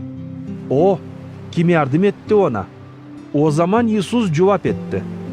Git sen de öyle yap. Açan İsus yolda bulunardı. Yöneticilerinden girdi bir küve. Bir karı adı Marfa kabletti onu kendi evine. Onun vardı kız kardeşi Maria. Angısı oturup sahibinin ayakları yanında, seslerdi onun sözünü. Marfa çok çalışardı ki hizmet etsin. İsus'a yaklaşıp dedi. Sahibi, senin kasavetin yok mu? Hani kız kardeşim beni bıraktı, yalnız hizmet edeyim. Desene ona yardım etsin bana. Sahibi cevap etti ona. Marfa, Marfa, çok işler için sen zahmet hem kahır güdersin. Sade bir iş lazım sana. Maria seçti iyi tarafını, hani hiç alınmayacak ondan. Luka 11. bölüm. Bir gün İsus dua ederdi bir yerde. Açan bitirdi duasını, birisi yörenicilerden dedi. Sahibi, üret bizi de dua edelim. Nice Yuhan üretti kendi yörenicilerini dua etsinler. İsus dedi. Açan dua edersiniz, deyin. Ey göklerde olan baba, ko ayozlansın senin adın, ko gelsin senin padişahlığın, ko olsun senin istediğin nice gökte, öyle yerde de. Her günkü ekmeğimizi her gün bize ver. Bağışla bizim günahlarımızı, zere biz de bağışlarız hepsini, kim bize borçlu. Götürme bizi denemeye, ama kurtar kötü olandan. Sonra dedi, eğer sizin birinizin varsa dostu, da o gece yarısı giderse ona da değerse, dostum ver bana ödünç 3 ekmek, zere geldi yoldan benim bir dostum, da yok ne onun yönüne koyayım. İç yandan onun dostu cevap ederse, savaştırma beni, zere kapı kilitli, uşaklarım benimle pat üstünde, yok nasıl kalkayım da ekmek vereyim sana. Söylerim size, yer kalkmarsaydı versin dostuna gibi, hep o kadar bunun kalın yüzlülüğü beterine kalkacak, da hepsini ne lazım verecek. Onun için diyelim size, isteyin da verilecek, arayın da bulacağınız, uğrun da açılacak. Zere kim ister, yedener, kim arar, bular, hem kim uğrar, ona açılır. Var mı sizin aranızdan baba, angısının oğlu ekmek isterken, versin ona taş. Osa balık isterken, versin yılan balık yerine. Osa yumurta isterken, versin skorpiyon. Yersiz hani fenaysınız, bilersiniz uşaklarınıza iyi bahşişler vermeye. Ne kadar daha çok sizin gökteki babanız verecek, ayuz duhu onlara, kim ondan isteyecek. İsus bir hastadan angısı laf edemerdi, çıkarardı fena duhu. Açan yaptı bunu, O hasta olan başladı laf etme, da insan şaştı. Kimisi deyerdi: fena duhları çıkarır Beelzebul'un, fena duhların yöndercisinin kuvvetinden. Başkaları ki denesinler Yesus'u, isterdiler bir nişan gökten göstersin. İsus anladı onların niyetlerini, onuştan dedi: her bir padişahlık hani bölüner de karşı gider kendi kendine dağılır. Hep ile her bir yev nerede bölünmek olur, dağılır. Yer şeytan bölündüyseydi kendi kendine, ne soy var nasıl dursun onun padişahlığı? Siz dersiniz, hani ben uğradarmışım fena duhları Beelzebul'un kuvvetinden. Yer ben çıkararsaydım fena duhları Beelzebul'un kuvvetinden, o zaman sizin adamlar kimin kuvvetinden çıkarırlar? Bunda onlar size dava kesecekler. Yer ben çıkararsaydım fena duhları Allah'ın kuvvetinden, o zaman Allah'ın padişahlığı sizeden yetişti. Açan bir adam, kavi hem silahlı, koruyor kendi evini, onun varlığı korkusuzlukta. Ama açan gelir onun üstüne bir kimseyi, ta kavi ondan da yenser onu. O zaman alır kuvvetle onun silahlarını, anglarına o umutlanardı. Da pay yeder, ne ondan aldı? Kim değil benimle, o karşı bana. Kim toplamır benimle, o dağıdır. Açan fena duh çıkar adamdan, o gezer susuz yerlerde rahatlık arar. Da çünkü bulamır diyer. Döneyim evime, nereden çıktım? Geldiği zaman bulur onu süpürülmüş hem donak. Sonra gidip alır kendisinden başka 7 duh. Ta fena ne kadar kendisi. Girerler hiç yanına da orada yerleşerler. Bu takım adamın son halı olur ta kötü, ne kadar baştakı. Açan Yesus söylerdi bu lafları, bir karı insandan büyük sesle bağırdı: ne mutlu senin anan, kim taşıdı hem emzirdi seni. Yesus cevap etti: ta ne mutlu onlara, angları seslerler hem tamamlarlar Allah'ın sözünü. Açın çok insan toplandı, Yesus laf etmeye başladı: bu sensele kötü bir sensele. İster bir nişan, ama ona verilmeyecek başka nişan, prorok İona'nın nişanından kare. Zere nice İona oldu bir nişan Nineve kasabasının insanı için. Hep ile adam oğlu da olacak nişan bu sensele için. Üylenden padişah kalkacak dava gününde, bu senselenin adamlarından, da kabahatlandıracak onları. Zere o geldi dünyanın kenarından, ki işitsin Solomon'un arifliğini. Ama büyün burada durar birisi, hangisi daha büyük Solomon'dan. Nineve kasabasından insanlar, dava gününde kalkacaklar bu senselenin adamlarından, da kabahatlandıracaklar onları. Zere onlar İona'nın nasadını işitip, kendi günahlarından Allah'a döndüler. Ama büyün burada durar birisi, hangisi daha büyük İona'dan. Kimseyi tutuşturmayır şafkı, ki koysun onu bir saklı yere, 2 küp altına. Ama koyar onu kandillik üstüne, ki kim girer görsünler aydınlığı. Göz güydenin aydınlığı. Yer senin gözün sağ olarsaydı, bütün güyden aydınlıkta olacak. Ama senin gözün kötüseydi, bütün güyden karanlıkta kalacak. Onun için bak, aydınlık hani sende karanlık olmasın. Eğer bütün senin güyden aydınlıksa, da hiçbir tarafı karanlıklı değilse, bu tamam bir aydınlık olacak. Öyle nice bir şafk yalabıklığıyla seni aydınladır. Açan Yesus bunları söylerdi. Bir Farisey onu buyur etti kendisine konağa. Yesus geldi de sofraya oturdu. Açan Farisey gördü, hani Yesus yemekten önce ellerini yıkamadı, şaştı. Ama sahibi dedi: siz Fariseyler, yıkarsınız çölmeyen hem çanağın dışansını. Ama içansı hırsızlıkla hem fenalıkla dolu. Fikirsizler, kim yarattı dışansını? Yaratmadı mı içansını da? Yapın iyilik ne var sizde? O zaman sizin için hepsi temiz olacak. Vay size Fariseyler! Zere siz verersiniz 10. payını naneden, sedef otundan hem başka yeşilliklerden. Ama unutursunuz doğruluğu hem Allah'ın sevgiliğini. Bunları lazım yapasınız, kalanını da bırakmayasınız. Vay size Fariseyler!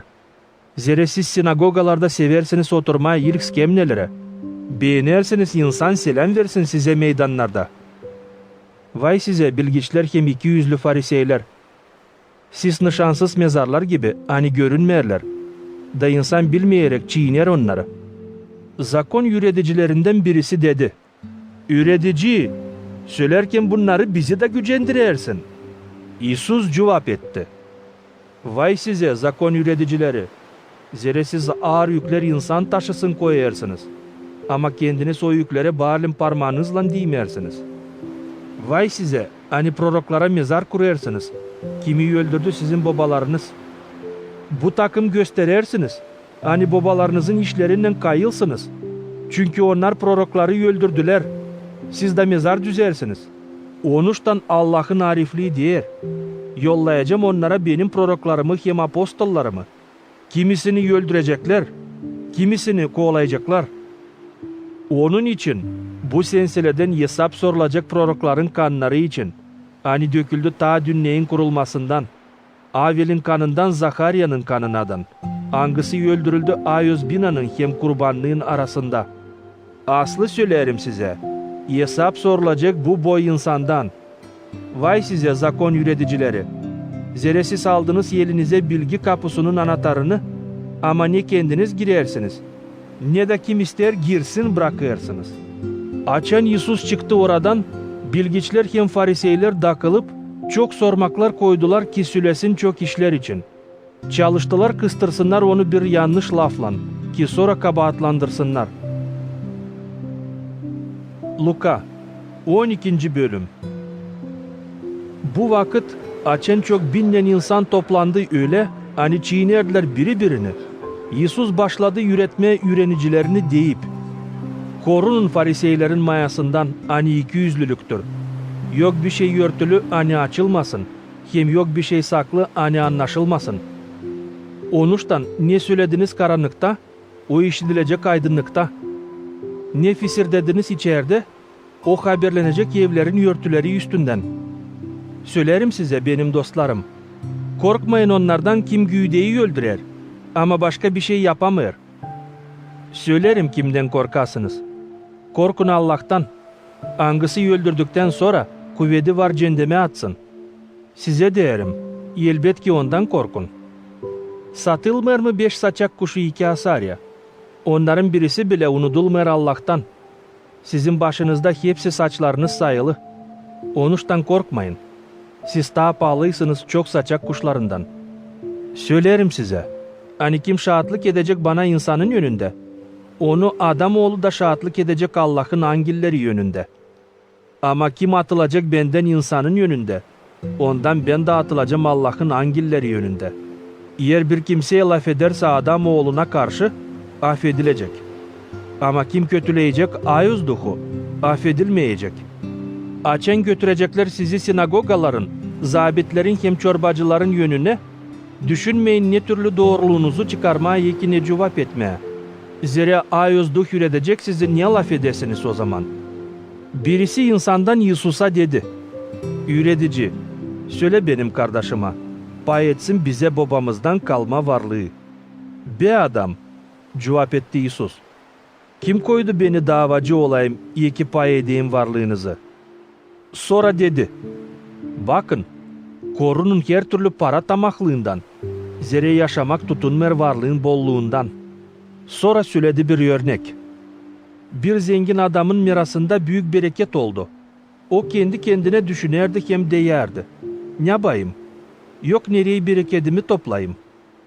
Ne yapacağım? Eski ambarlarımı bozacağım, da daha büyük yeni ambarlar yapacağım.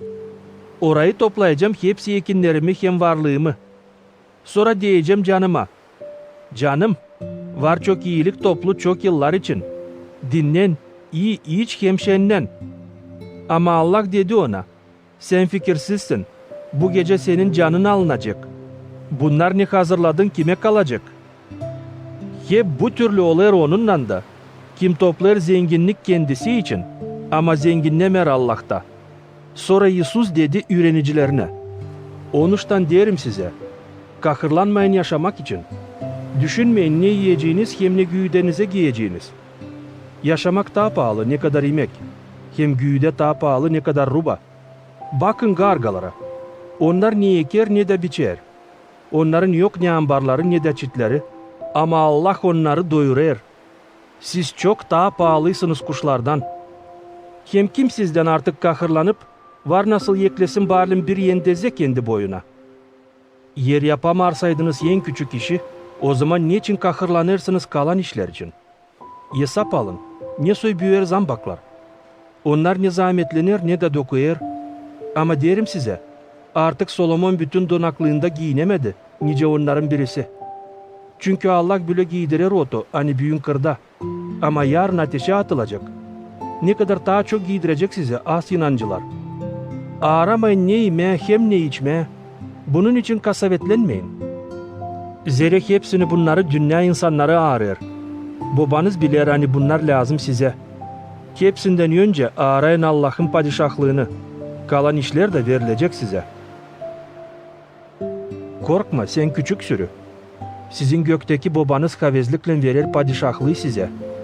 Satın ne var sizde, da yapın iyilik. Kendinize eskimez keseler hazırlayın. Geçmez zenginlik göklerde. Nereye hırsız sokulmer hem güve imer. Zere nerede sizin zenginliğiniz, orada sizin yüreğiniz de olacak. Olun hazır, beliniz kuşaklı olsun, şafklarınız yansın. Olun nice adamlar hani çorbacılarını beklerler düğünden dönsün. Ki gelip kapıya vurduğuyla çabuk açsınlar. Ne mutlu çıraklar angılarını çorbacı gelmesinde açık göz bulacak. Doğru söylerim size. Hani oturdacak sofraya da kuşanıp hizmet edecek onlara. Yer gelmiş olarsaydı iki üçüncü gece bekçiliğinde ne mutlu olacak hizmetkarlara angılarını çorbacı açık göz bulacak. Bunu bilin. Yer bileydi ev çorbacısı ne saatte hırsız gelecek kuşku duracıydı. Da evini soysun bırakmayacıydı. Siz de olun hazır. Zeri adam oğlu gelecek o saatte açan hiç düşünmeyersiniz. Sabi, bizim için mi söylersin bu örneği, olsa hepsi için mi? Sordu Petri. Sabi cevap etti. Kimdir inanç hem arif vekil, angısını çorbacısı koyacak cevapçı kendi evinde hepsi çırakların üstüne. Vakıdında yemeğe versin onlara diyini. Mutlu çırak, angısını çorbacısı gelmesinde bulacak güle yaparken. Doğru söylerim size. Hani koyacak onu cevapçı bütün kendi varlığı üstüne. Ama çırak akılca değerseydi, çorbacı oyalanır gelmeye, da başlarsaydı düğmeye hizmetkarları hem hizmetçi kaları, yeme, içme hem sarhoşluk etmeye. Onun çorbacısı gelecek bir gün ne zaman hiç beklemiyor, hem o saatte ne zaman hiç düşünmüyor. Çok düğecek da onu inansız olanlarla bir yere koyacak. O çırak, angısı bilerdi çorbacının istediğini, ama hazırlanmadı hem işi yapmadı nice çorbacı isterdi. Bu çırak çok düğülmüş olacak. Ama o, kim bilmeyerek kabahat yaptı, az düğülmüş olacak. Zira kime çok verildi, çok istenecek de. Hem kime çok inandırıldı, ondan daha çok cevap istenecek. Geldim ateş getireyim yer üstüne de pek isterim ki şimdi tutuşsun. Bir vaatizlik var, angısından lazım geçeyim. Bu tamamlanınca çok zevklenirim. Sanırsınız geldim usluluk mu getireyim yere? Söylerim size. Değil usluluk ama bölünmek. Zere büyünden öteye 5 kişiden, hani yaşayacaklar bir ev içinde. Üçü kalkacak karşı ikisine, ikisi de üçüne. Baba kalkacak oğluna karşı, oğul da babasına. Ana kızına karşı, kız da anasına. Kaynana geline karşı kalkacak, gelin de kaynanasına. İsus bunu da dedi insana. Açan görersiniz gün batısından kalkar bulut, siz hemen dersiniz, yağmur yağacak. Öyle de olur. Açan rüzgar yeser yüylenden dersiniz, sıcak olacak. Öyle de olur. İki yüzlüler, yerin hem gökün yüzünü anlama bilersiniz. Nasıl bu vakitleri tanımıyorsunuz? Ne soy siz kendi kendinizden tanımıyorsunuz ne doğru. Ne zaman davacının yönüne gidersin senin karşı duranınla, bak da yolda anlaş onunla. Ki sürümesin seni davacının yönüne. Davacı da vermesin seni zindancıya. Angısı kapayacak seni zindana. Söylerim sana, hani çıkmayacaksın oradan ödemeyince bitki leptonu. Luka 13. bölüm. Kimisi onlardan söylediler Yesus'a, ne oldu birkaç Galilea'dan adamlarla angılarını Pilat öldürüp kanlarını karıştırmış onların kurbanlarından. Sanırsınız hani bu Galileyalılar daha günahkardiler kalanından mı? Da bu türlü raz geldi. Sordu Yesus. Değil.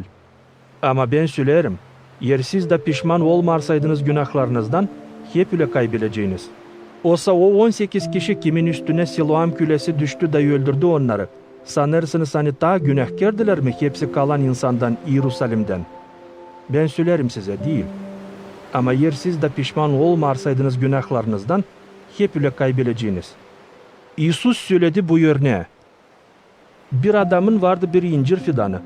Koyulu kendi bağısında. Gelip fidanda aradı meyve ama bulmadı.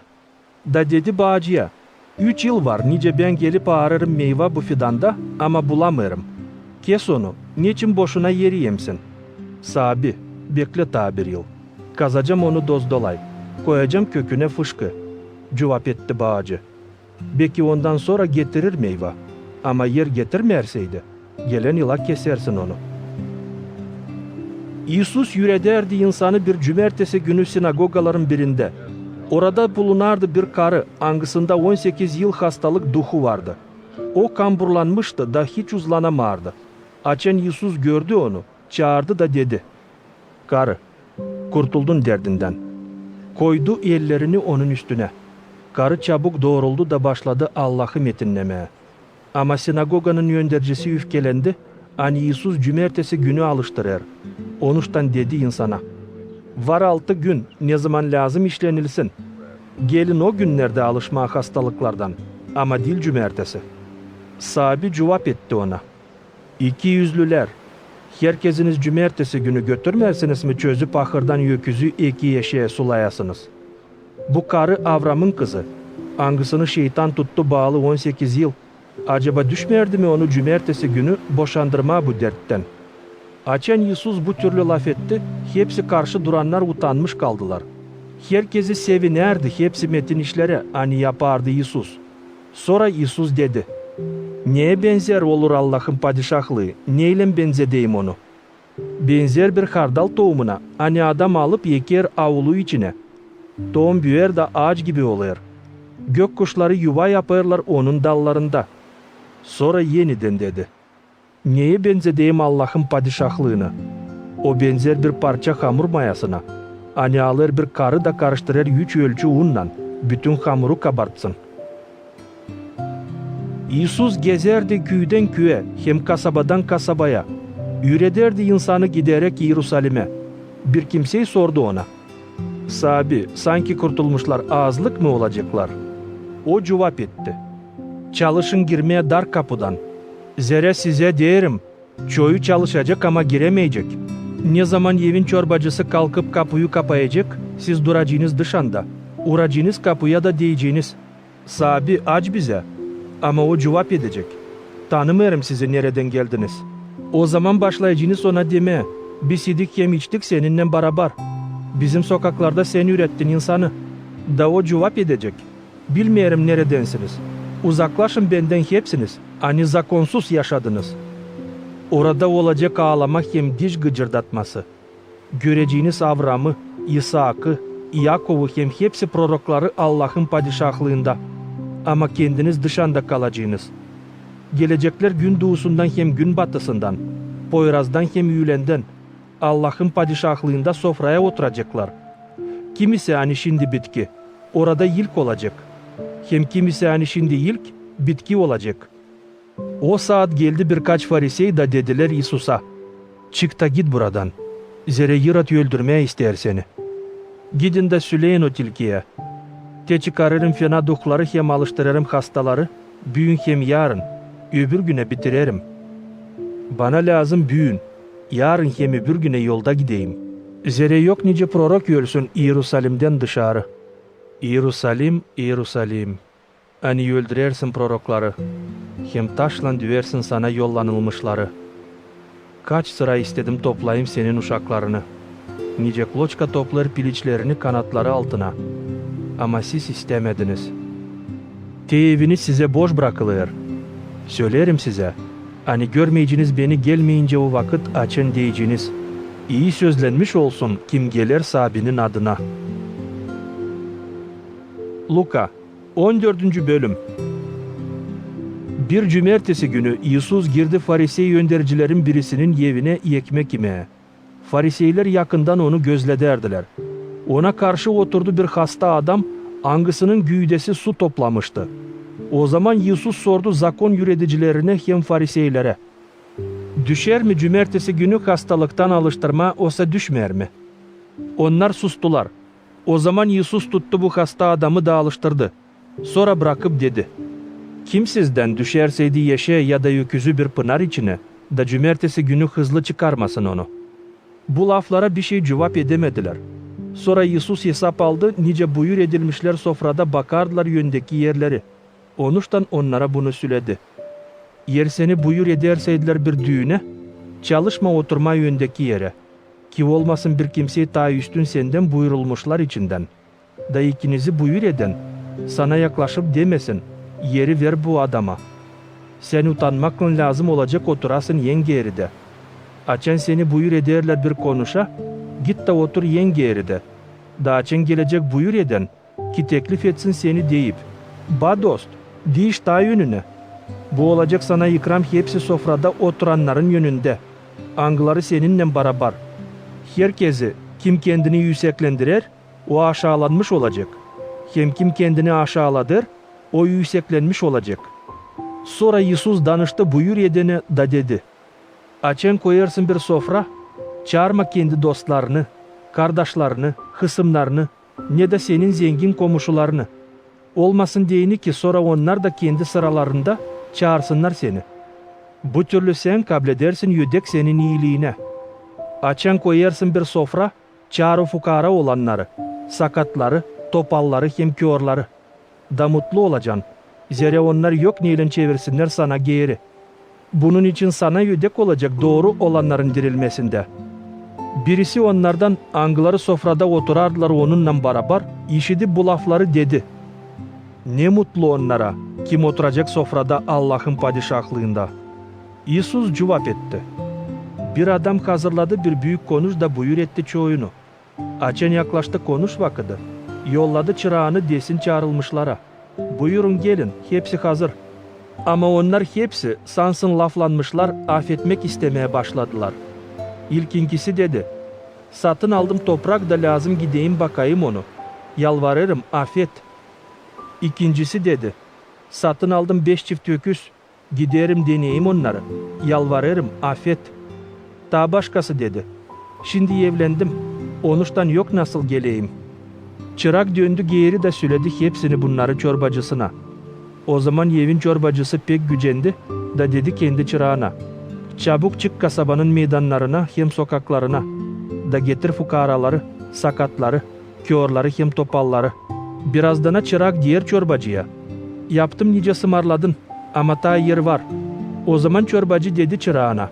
Çık yollara hem avul boylarına. Da zorla hepsini gelsinler ki benim evim dolsun. Zere size derim.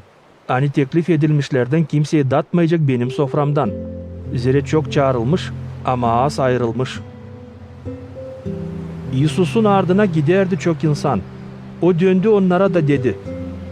Yer bir kimseye gelirseydi bana ama benden daha çok severseydi babasını, anasını, karısını, uşaklarını, kardeşlerini, kız kardeşlerini ya da kendi yaşamasını, yok nasıl olsun benim yürenicim.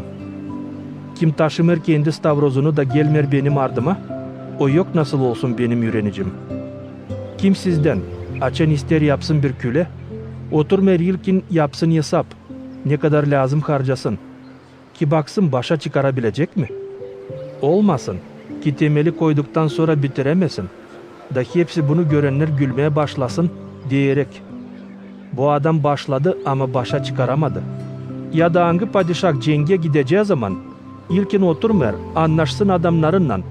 Var mı nasıl 10.000 askerle gitsin karşı başka padişaha, hangısında var 20.000 asker. Hesabı çıkmarsaydı yollar elçileri barışmak için ta öbürü uzaktayken. Hep öyle sizde. Kim atılmır hepsinden neyi var. Yok nasıl olsun benim yürenicim. Tuz iyidir. Ama yer tuz tadını kaybederseydi nasıl onu yeniden tuzlu yapabilirsin? O ne toprağa yarar ne de fışkı gibi faydalanır. Kalır sal dışarı atma. Kimin var kulağı işitmeye deyini, koy işitsin. Luka 15. bölüm. Hepsi harççılar hem günahkerler yaklaşardılar Yesus'u seslemeye. Fariseyler hem bilgiçler mana bulardılar da deyerdiler. Bu adam kableder günahkerleri hem yer onlarla. İsus söyledi onlara bu örneği. Kimin sizden var 100 koyunu da kaybeder birisini, bırakmır mı 99'unu kırda da gitmer mi arasın kayıp koyunu onu bulunca. Bulduktan sonra sevinmekle alır onu sırtına. Gelip eve çağırır dostlarını hem komşularını da der. Sevinin benimle. Zere buldum kayıp koyunumu. Hep öyle derim size. Gökte daha büyük sevinmek olur bir günahkar için. Kim pişman olur günahlarından. Ne kadar 99 doğru adam için. Angıların yok zorları pişmanlık için. İyi ki angısı karlardan kimde var 10 gümüş. Kaybedip onlardan birini. Tutuşturmer şafkı hem süpürmer içerisini. Da hesap almakla aramır onu bulunca. Açan bulur onu, çağırır dostlarını hem komşularını da der. Sevinin benimle. Zere buldum gümüşümü ani kaybettiydim. Hep öyle söylerim size. Gökte olur büyük sevinmek Allah'ın angillerinde. Açan bir yalnız günahkar pişman olur günahlarından. Sonra İsus söyledi. Bir adamın vardı 2 oğlu. O daha küçük oğlu dedi babasına. Baba, ver varlıktan ne düşer bana. Babası pay etti onlara varlığını. Birkaç günden sonra küçük oğul toplayıp hepsini. Gitti bir uzak devlete. Nerede gezdi hayırsızlıkta dağıtıp hepsini ne vardı onda. Açen hepsini harcadı. Oldu bir büyük ağaçlık devlette. Dağı başladı yokluk çekmeye. Sonra gitti. Yanaştı o memleketten bir adama. Angısı onu yolladı gütsün domuzları. O kayıldı balim domuzların yemeklerinden doyunsun. Ama kimseyi onu bırakmardı. Gelip kendine dedi. Benim babamın çıraklarının bolluktan var yemeğleri. Ama ben burada üyelerim açlıktan. Kalkacağım gideceğim babama da diyeceğim. Baba, yanıldım senin hem gökün yönünde. Etmeyerim adlanayım senin oğlun. Al beni kendine bir çırak gibi. O zaman kalkıp gitti babasına. Daha uzaktayken babası gördü onu. Canı acıdı. Çıktı kaçarak ona karşı. Kucakladı da öptü. Oğlu dedi. Baba, yanıldım gökün hem senin yönünde. Değilim yakışıklı adlanayım senin oğlun. Ama baba dedi çıraklarına. Hızlı getirin en iyi rubayı da giydirin onu. Verin bir yüzük onun parmağına hem yemeni ayaklarına. Getirin beslenmiş danayı da kesin. Yiyelim hem şenlenelim.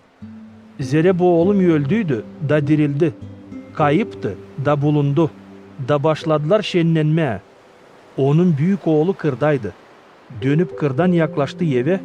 İşitti muzika hem oyun sesi. Çağırdı çırakların birisini da sordu. Ne oluyor?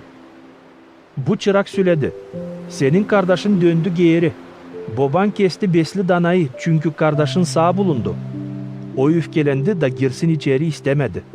Onun babası çıkıp dışarı yalvardı girsin. O cevap etti kendi babasına. Bu kadar vakit ben hizmet ederim sana da bir sıra bile basmadım sımarladığını.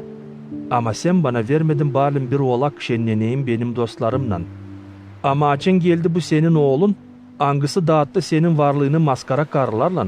Onun için kestin yen besli danayı. Babası cevap etti. Oğlum, sen her zaman benimlensin. Hepsi ne benim onlar senin. Ama lazımdı sevinelim hem şenlenelim. Zere bu senin kardeşin öldüydü da dirildi. Kayıptı da bulundu. Luka 16. bölüm. İsus bunu da dedi yürenicilerine. Bir zengin adamın vardı bir vekili. Angısı için mana oldu ki dağıdır çorbacının varlığını. Çorbacı çağırdı onu da dedi. Ne işi derim ben senin için? Hesap ver senin cevaplığında. Zira artık yok nasıl vekil olasın. Vekil kendi kendine düşünürdü. Ne yapayım? Çorbacı çıkarır beni işten. Kazma kuvvetim yok. Dilenmeye utanırım. Bilirim ne yapma ki insan kabletsin beni kendi evlerine. Açın çıkarılacağım işten. Çağırır çorbacıya borçlu adamları. Herkesinin yalnız. İlk olana sordu. Ne kadar borçluysun çorbacıma? 100 ölçü zeytinyağı. Cevap etti o. O zaman vekil der. Al borç kağıdını da hızlı yaz. 50 ölçü. Sonra ikincisine sorar. Sen ne kadar borçluysun? O cevap etti. 100 ölçü buğday. Da der ona. Al borç kağıdını da yaz. 80 ölçü. Çorbacı methetti bu değil inanç vekili ani fikirle işledi. Çünkü bu dünyanın adamları kendikilerinden daha fikirli işlerler, ne kadar aydınlığın olanları. Ben size derim, yedeniniz dost kendinize bu değil hakkına zenginlikle, ki açan zenginlik bitecek, kabul olasınız divec binalara. Zere kim inanç adam küçük işlerde, o alacak inanç adam büyük işlerde de. Ama kime yok nasıl inanma küçük işleri, ona yok nasıl inanma büyük işleri de. Yer olmarsaydınız inanç bu değil hakkına zenginlikte, o zaman kim size inandıracak hakkına zenginliği? Yer başkasının malında inanç değilseydiniz, kim verir size bir şey sizin olsun diyeni? Bir de hizmetkar yok nasıl hizmet etsin iki çorbacıya. Zere birisini beğenerseydi, öbürünü beğenmez. Ya da birisi için çalışkan olarsa, öbürü için kasavetsiz olur. Yok nasıl hizmet edersiniz hem Allah'a hem zenginliğe. Fariseyler angıları severdiler parayı, sesleyerek bu lafları başladılar gülmeye almaya Yesus'u. Yesus dedi onlara, siz çalışırsınız kendinizi insanın yönünde doğru çıkarasınız. Ama Allah tanıyor yüreğinizi. Zere ne insan metheder, ondan Allah haz etmer. Zakon hem proroklar vardılar Yuan'dan. Yuan'dan bu yana Allah'ın padişahlığı nasihat olur. Da herkesi bakır zorbalıkla orayı girmeye. Daha kolay yerle gök geçecek. Ne kadar bir nokta ayoz zakondan düşecek. Herkes kim ayrılır karısından da evlenir başkasına, orospuluk yapar. Kim de evlenir kocasından ayrılmış karıya, o da orospuluk yapar. Vardı bir zengin adam, angısı giyerdi yergivan hem ince keten ruba. Her gün yaşardı şenlikte hem sefalıkta. Onun kapısında yatardı zavallı fukara Lazar, dolu yarayla. Kayıldı doyunsun kırıntılarla ani düşerler zenginin sofrasından. Artık köpekler de gelip yalardılar onun yaralarını. Bir parça vakitten sonra fukara öldü. Angiller götürdüler onu Avram'ın kucağına. Sonra zengin adam da öldü de gömüldü. Açan zeytlenerdi ölüler yerinde. O baktı da gördü uzaktan Avram'ı. Lazar'ı da onun kucağında. Da bağırdı. Baba Avram, acı beni. Yolla Lazar'ı, islasın parmağını su içinde de serinletsin benim dilimi. Zere zeytlenerim bu yalın içinde. Avram cevap etti. Oğlum, aklına getir, hani sen iyi yaşadın ama Lazar zor yaşadı. Şimdi o burada rahatlık eder ama sen zeytlenersin. Bundan kare bizim hem sizin aramızda var bir titsi dipsizlik. Öyle ki kim ister buradan size geçsin ya da sizden bize. Yok kolaylığı. O zaman zengin olan dedi. Yalvarırım baba, yolla Lazar'ı babamın yemine. Zere var 5 kardeşim. Anlatsın onlara bunları ki düşmesinler onlar da bu zeyt yerine. Avram cevap etti. Var onlarda Moisey hem proroklar, onları seslesinler. Olmaz Avram baba, cevap etti zengin olan. Sal buradan ölülerden giderseydi bir kimsey, o zaman onlar pişman olacaklar günahlarından. Avram cevap etti. Yer seslemerseydiler Moisey'i hem prorokları, yer ölülerden de bir kimseyi dirilerseydi, inanmayacaklar. Luka 17. bölüm. İsus dedi yürenicilerine, yok nice günaha sokan denemekler gelmesin. Ama vay ona kimden gelir. Daha iyi olur onun boynusuna bir dermen taşı assınlar da onu deniz içine atsınlar. Ne kadar birisini bu en küçüklerden günaha soksun. Hesap alın kendi kendinize.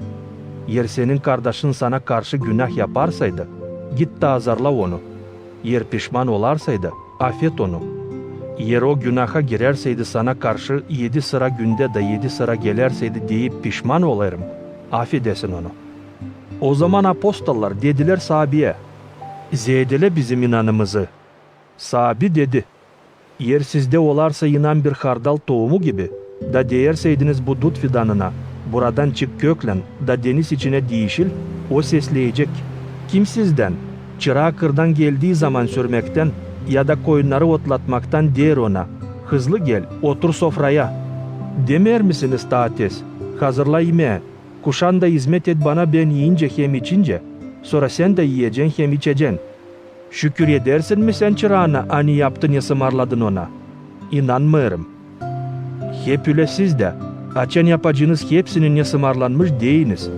Biz yaramaz çıraklar yaptık, ne lazımdı yapalım. Giderken Yerusalim'e, İsus geçti Samarya'dan hem Galilea'dan. Girerken bir köy içine, ona karşı çıktılar 10 lepralı adam. Onlar uzakta durdular. Sonra büyük sesle bağırdılar. İsus, üretici, acı bizi. Açan İsus gördü onları, dedi. Gidin, gösterelim papazlara. Onlar yolda giderken paklandılar. Onlardan birisi açan gördü sağ olmuş kendini. Büyük sesle Allah'ı metinleyerek geri döndü. O düştü yüzük oyunu İsus'un ayaklarına da şükür etti. O bir Samaryalıydı. İsus dedi. Paklanmadı mı 10 kişi? Nerede 9'u? Bulunmadı mı kimseyi? Bu yabancıdan gari geri dönsün de Allah'ı metinlesin. Sonra dedi bu adama. Kalk da git. Senin inanın seni kurtardı. Fariseyler sordular İsus'a. Ne zaman gelecek Allah'ın padişahlığı? İsus cevap etti onlara. Allah'ın padişahlığı gelmeyecek öyle hani göze vursun. Demeyecekler size te orada ya da te burada. Zira Allah'ın padişahlığı sizde. Sonra dedi öğrenicilerine. Gelecek vakit açın pek isteyeceğiniz göresiniz adam oğlunun günlerinden birini. Ama göremeyeceğiniz. Diyecekler size te orada te burada. Yola çıkmayın. Onların ardına gitmeyin. Zerre nice çimçilik çakır da aydınladır gökü bir kenarından öbür kenarınadan. Öyle olacak Adamoğlu da kendi gününde. Ama bundan önce lazım çok ziyet çeksin hem kabul olmasın bu boy insandan. Nice oldu Noy'un günlerinde. Hep öyle olacak Adamoğlu'nun günlerinde de. Yerdiler, içerdiler, evlenerdiler o güne kadar. Ne zaman Noy girdi gemi içine. Geldi potop da kaybetti hepsini. Yeniden olacak nice oldu Lot'un günlerinde.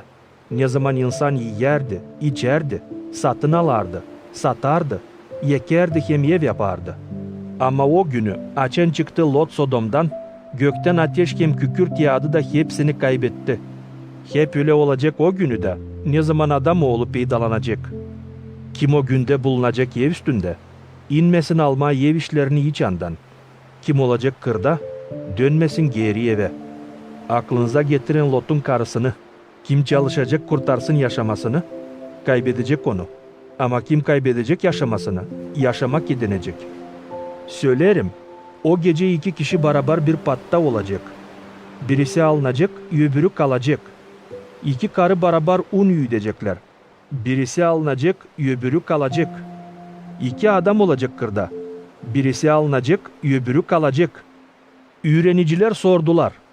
Nerede sahibi? O cevap etti. Nerede leş olacak, oraya leş kartalları toplanacak.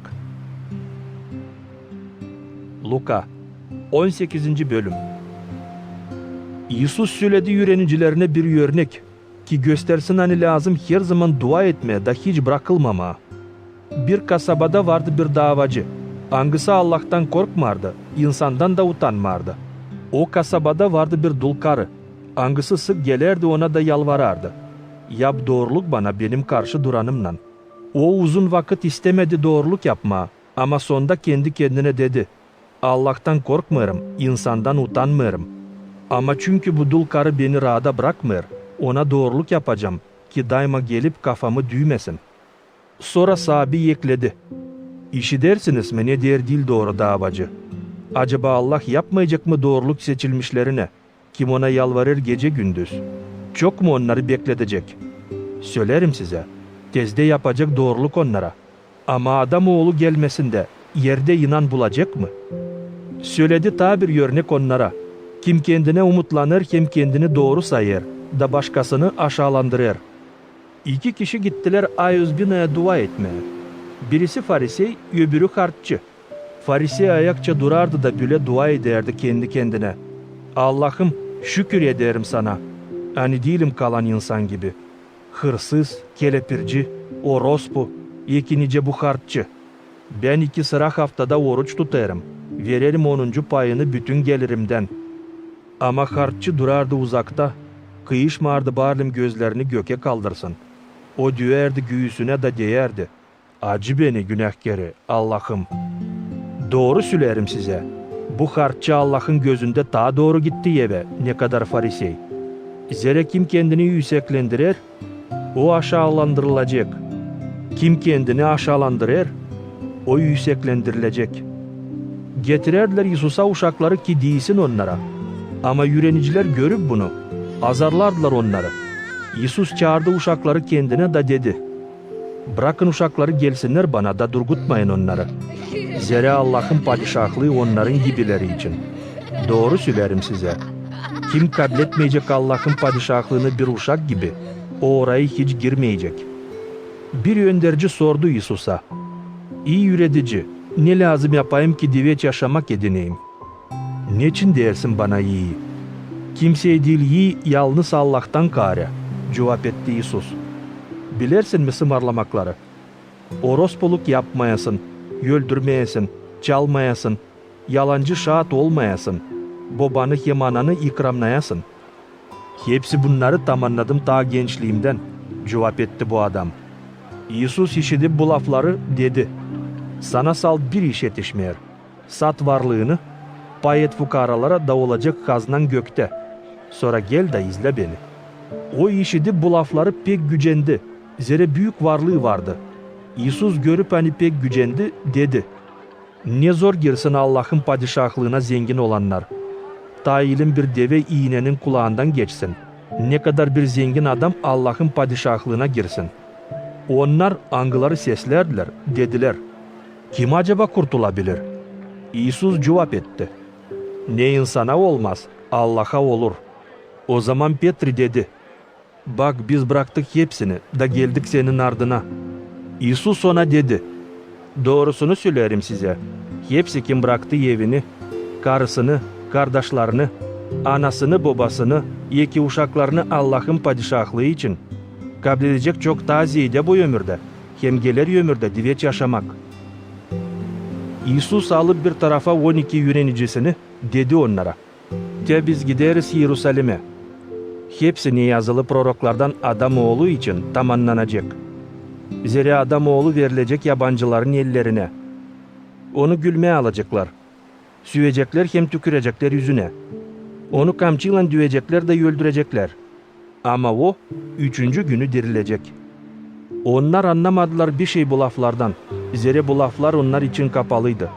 Onlar anlayamadılar ne o söyledi. Açan yaklaşardı Yesus Yerihon kasabasına, bir kör oturardı yol boyunda dilenerek. İşitip hani yoldan insan geçer, sordu: ne oluyor? Ona söylediler: Nazaretli Yesus geçer. O zaman o bağırdı: İsus, David'in oğlu, acı beni.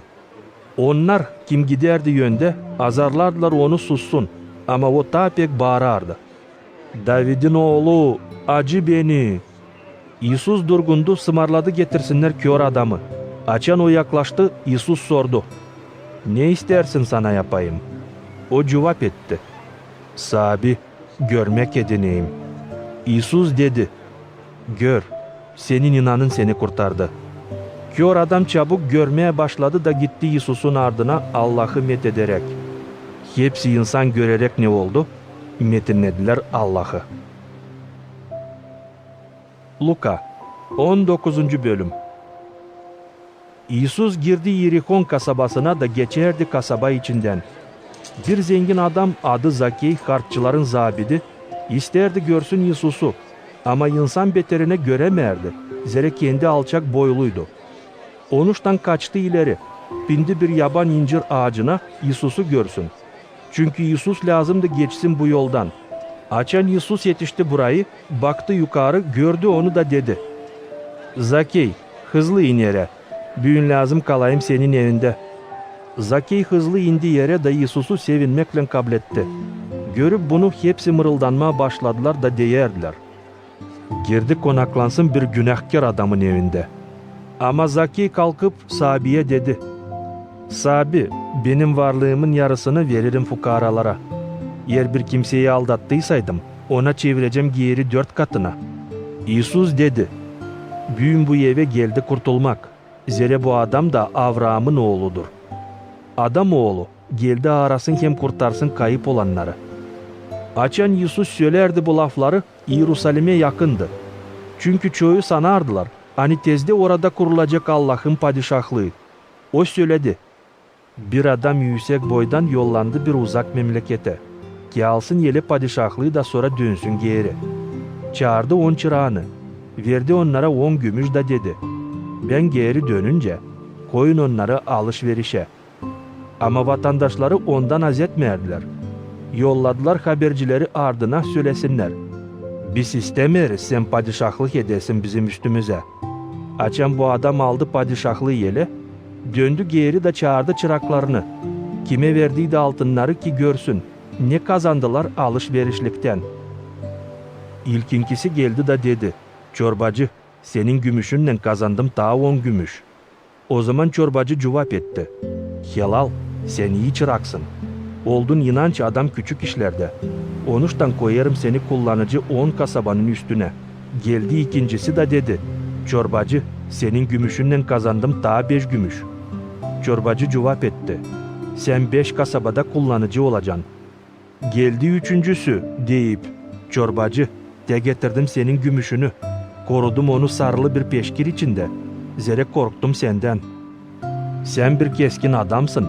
Alırsın oradan nereye koymadın. Hem biçersin nerede yekmedin. O zaman çorbacı dedi. Yaramaz çırak. Dava keseceğim sana senin kendi laflarına göre. Bilerdin hani ben keskin bir adamım.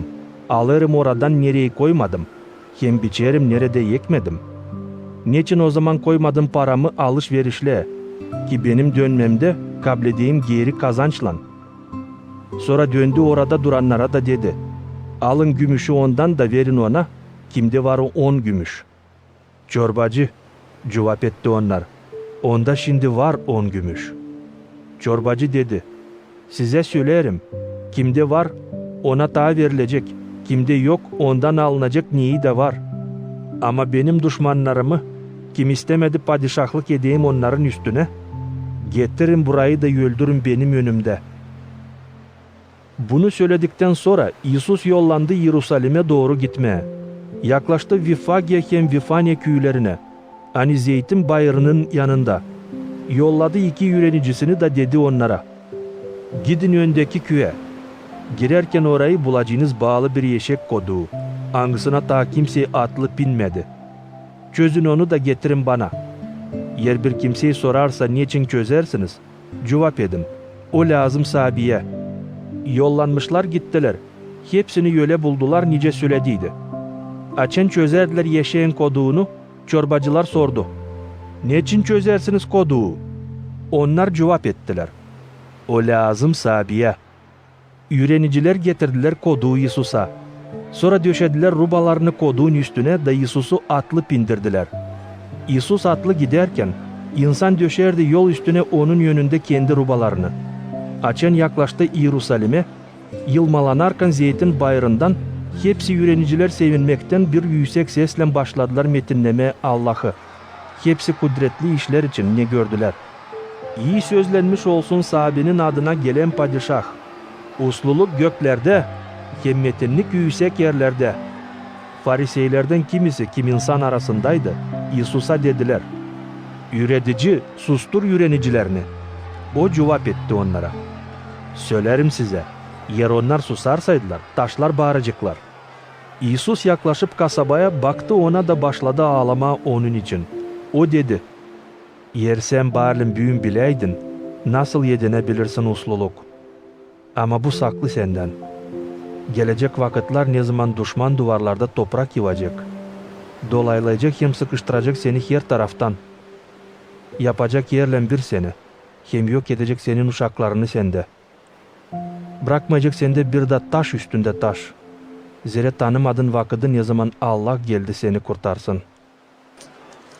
Sonra İsus girdi Ayos binanın avlu içine.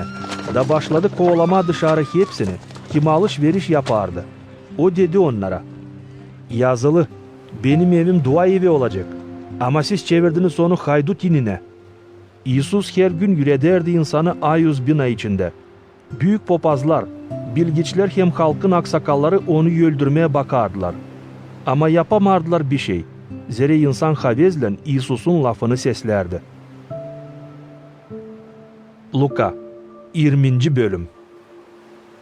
Bir günü ne zaman İsus insanı Ayuz bin avlunda yürederdi, hem nasihat ederdi iyi haberi, ona geldiler büyük papazlar, bilgiçler hem aksakallar da dediler.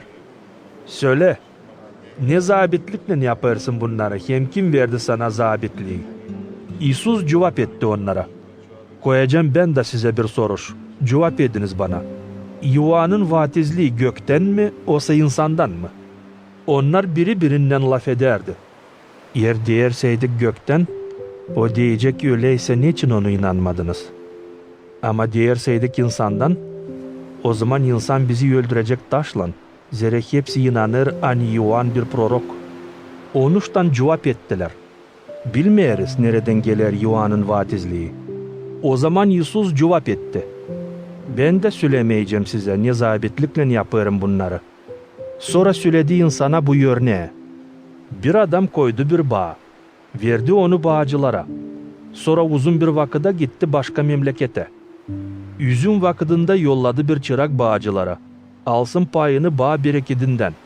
Ama bağcılar düydüler onu da boş yelle geri yolladılar. Sonra yolladı başka bir çırağını. Onlar onu da düydüler. Gülmeye aldılar da boş yelle geri yolladılar. Yolladı üçüncü çırağını. Onlar onu da yaraladılar, hem bağdan dışarı uğrattılar. Bağın çorbacısı düşündü. Ne yapayım? Yollayacağım benim sevgili oğlumu. Belki onu ikramdan kabledirler.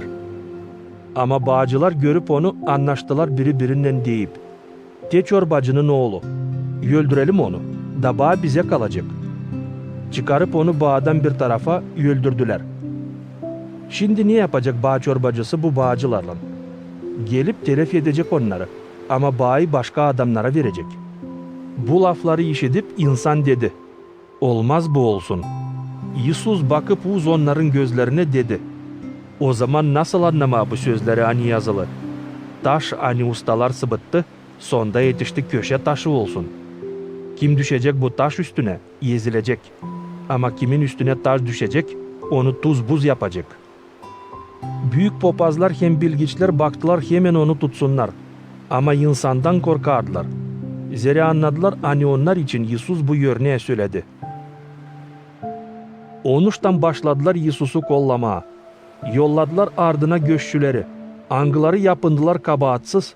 Bakarak tutsunlar onu bir lafla. Ki kullanıcının davasına hem zabitliğine versinler. Ona sordular. Üretici, bileriz hani doğru laf edersin hem üredersin. Adamın yüzüne bakmayarak hakkına Allah'ın yolunu üredersin. Düşer mi ödeyelim harç Kesar'a, olsa düşmer mi?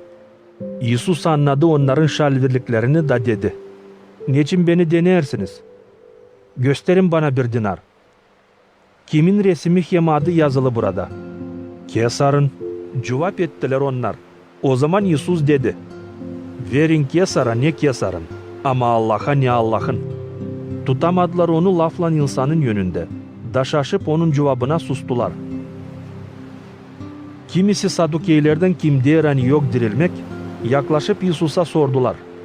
Üretici, Moisey yazılarında dedi bize, yer bir kimse ölerseydi uşaksız, da karısı sağ kalarsaydı, onun kardeşi evlensin bu karıya, da kaldırsın uşak ölmüş kardeşine tamızlık için. Vardı 7 kardeş. İlkinkisi evlendi, da uşaksız öldü. Onun karısına evlendi ikinci kardeşi. O da öldü ta olmadığından uşağı. Sonra bu karıyı aldı 3. kardeşi. Öyle yaptı 7 kardeş da uşaksız öldüler. Hepsinden sonra öldü karı da. Dirilmekte hangisinin karısı olacak bu karı? Zere hepsi 7 kardeş ona evliydi. İsus cevap etti. Bu yaşamanın oğulları hem kızları evlenirler. Ama kim yetişecek pay alsın gelir ömürden hem ölülerin dirilmesinden evlenmeyecek. Artık yok nasıl ölsünler çünkü angellere benzerler. Onlar Allah'ın oğulları. Zere ölümden dirilecekler. Ama hani ölüler dirilecek, bunu gösterdi kendi Moisey orada, nerede lav gider yanar güme için. Orada sahibi için der. Avraam'ın Allah'ı, İshak'ın Allah'ı, hem Yakov'un Allah'ı. Allah ölülerin Allah'ı değil ama dirilerin. Zira Allah'a hepsi insan diridir. Bilgiçlerden kimisi cevap etti. İyi söyledin üretici. Bundan sonra kimseyi kıyışamardı sorsun ona bir de laf. İsus sordu onlara. Neçin derler hani Hristos David'in oğlu? Kendi David psalma kağıdında der. Sahibi dedi benim çorbacıma. Otur sağ tarafımda. Ben koyunca senin düşmanlarını ayakların altına. David adlar onu çorbacı. O zaman nasıl o olabilir David'in oğlu? Hepsi işittiler nice İsus yürenicilerine dedi. Korunun bilgiçlerden. Angılar severler gezmeye uzun rubaylan hem beğenerler insan selemlesin onları meydanlarda. Severler oturmayı ilk skemnelere sinagogalarda hem öndeki yerlere konak sofralarında. Onlar kemirerler dulların evlerini. Ama göstermek için uzun dualar yaparlar. Onların cezası çok ağır olacak. Luka 21. bölüm. İsus seyrederdi nice zengin adamlar bağışış koyarlar Ayos binanın haznasına. Gördü bir fukara dul karıyı angısı koydu 2 lepta. İsus dedi. Doğru söylerim size. Hani bu fukara dul daha çok koydu hepsinden. Hepsi koydu kendi bolluklarından. Ama bu karı kendi yokluğundan verdi hepsini. Ne vardı onda yaşamak için. Açan kimisi laf ederdi Ayos bina için. Angısı güzel donaktı kamil taşlarla hem bağışışlarla. İsus dedi. Gelecek vakit burada kalmayacak taş üstünde taş. Hepsi yıkılacak. Yüreniciler İsus'a sordular. Üretici, ne zaman bunlar olacak? Hem ne soy nişan gösterecek bunların yaklaşmasını? İsus cevap etti. Bakın aldanmayasınız. Zira çoğu gelecek benim adıma da diyecek. Benim Hristos ya da vakit geldi. Siz gitmeyin onların ardına. Açan işiteceğiniz cenkler için hem kalkınmaklar için korkmayın. Zira ilkin hepsi bunlar lazım olsun. Ama bitkisi tez gelmeyecek. Ondan sonra İsus dedi. Millet millete, padişahlık padişahlığa karşı kalkacak. Kimi yerlerde büyük yer depremeleri, ağaçlık, salgınlar, başka titsi işler hem büyük nişanlar gökte olacak. Hepsinden önce sizi tutacaklar hem kovalayacaklar. Verecekler sinagogalara hem zindanlara. Çıkaracaklar sizi padişahların hem kullanıcıların yönüne benim adım için.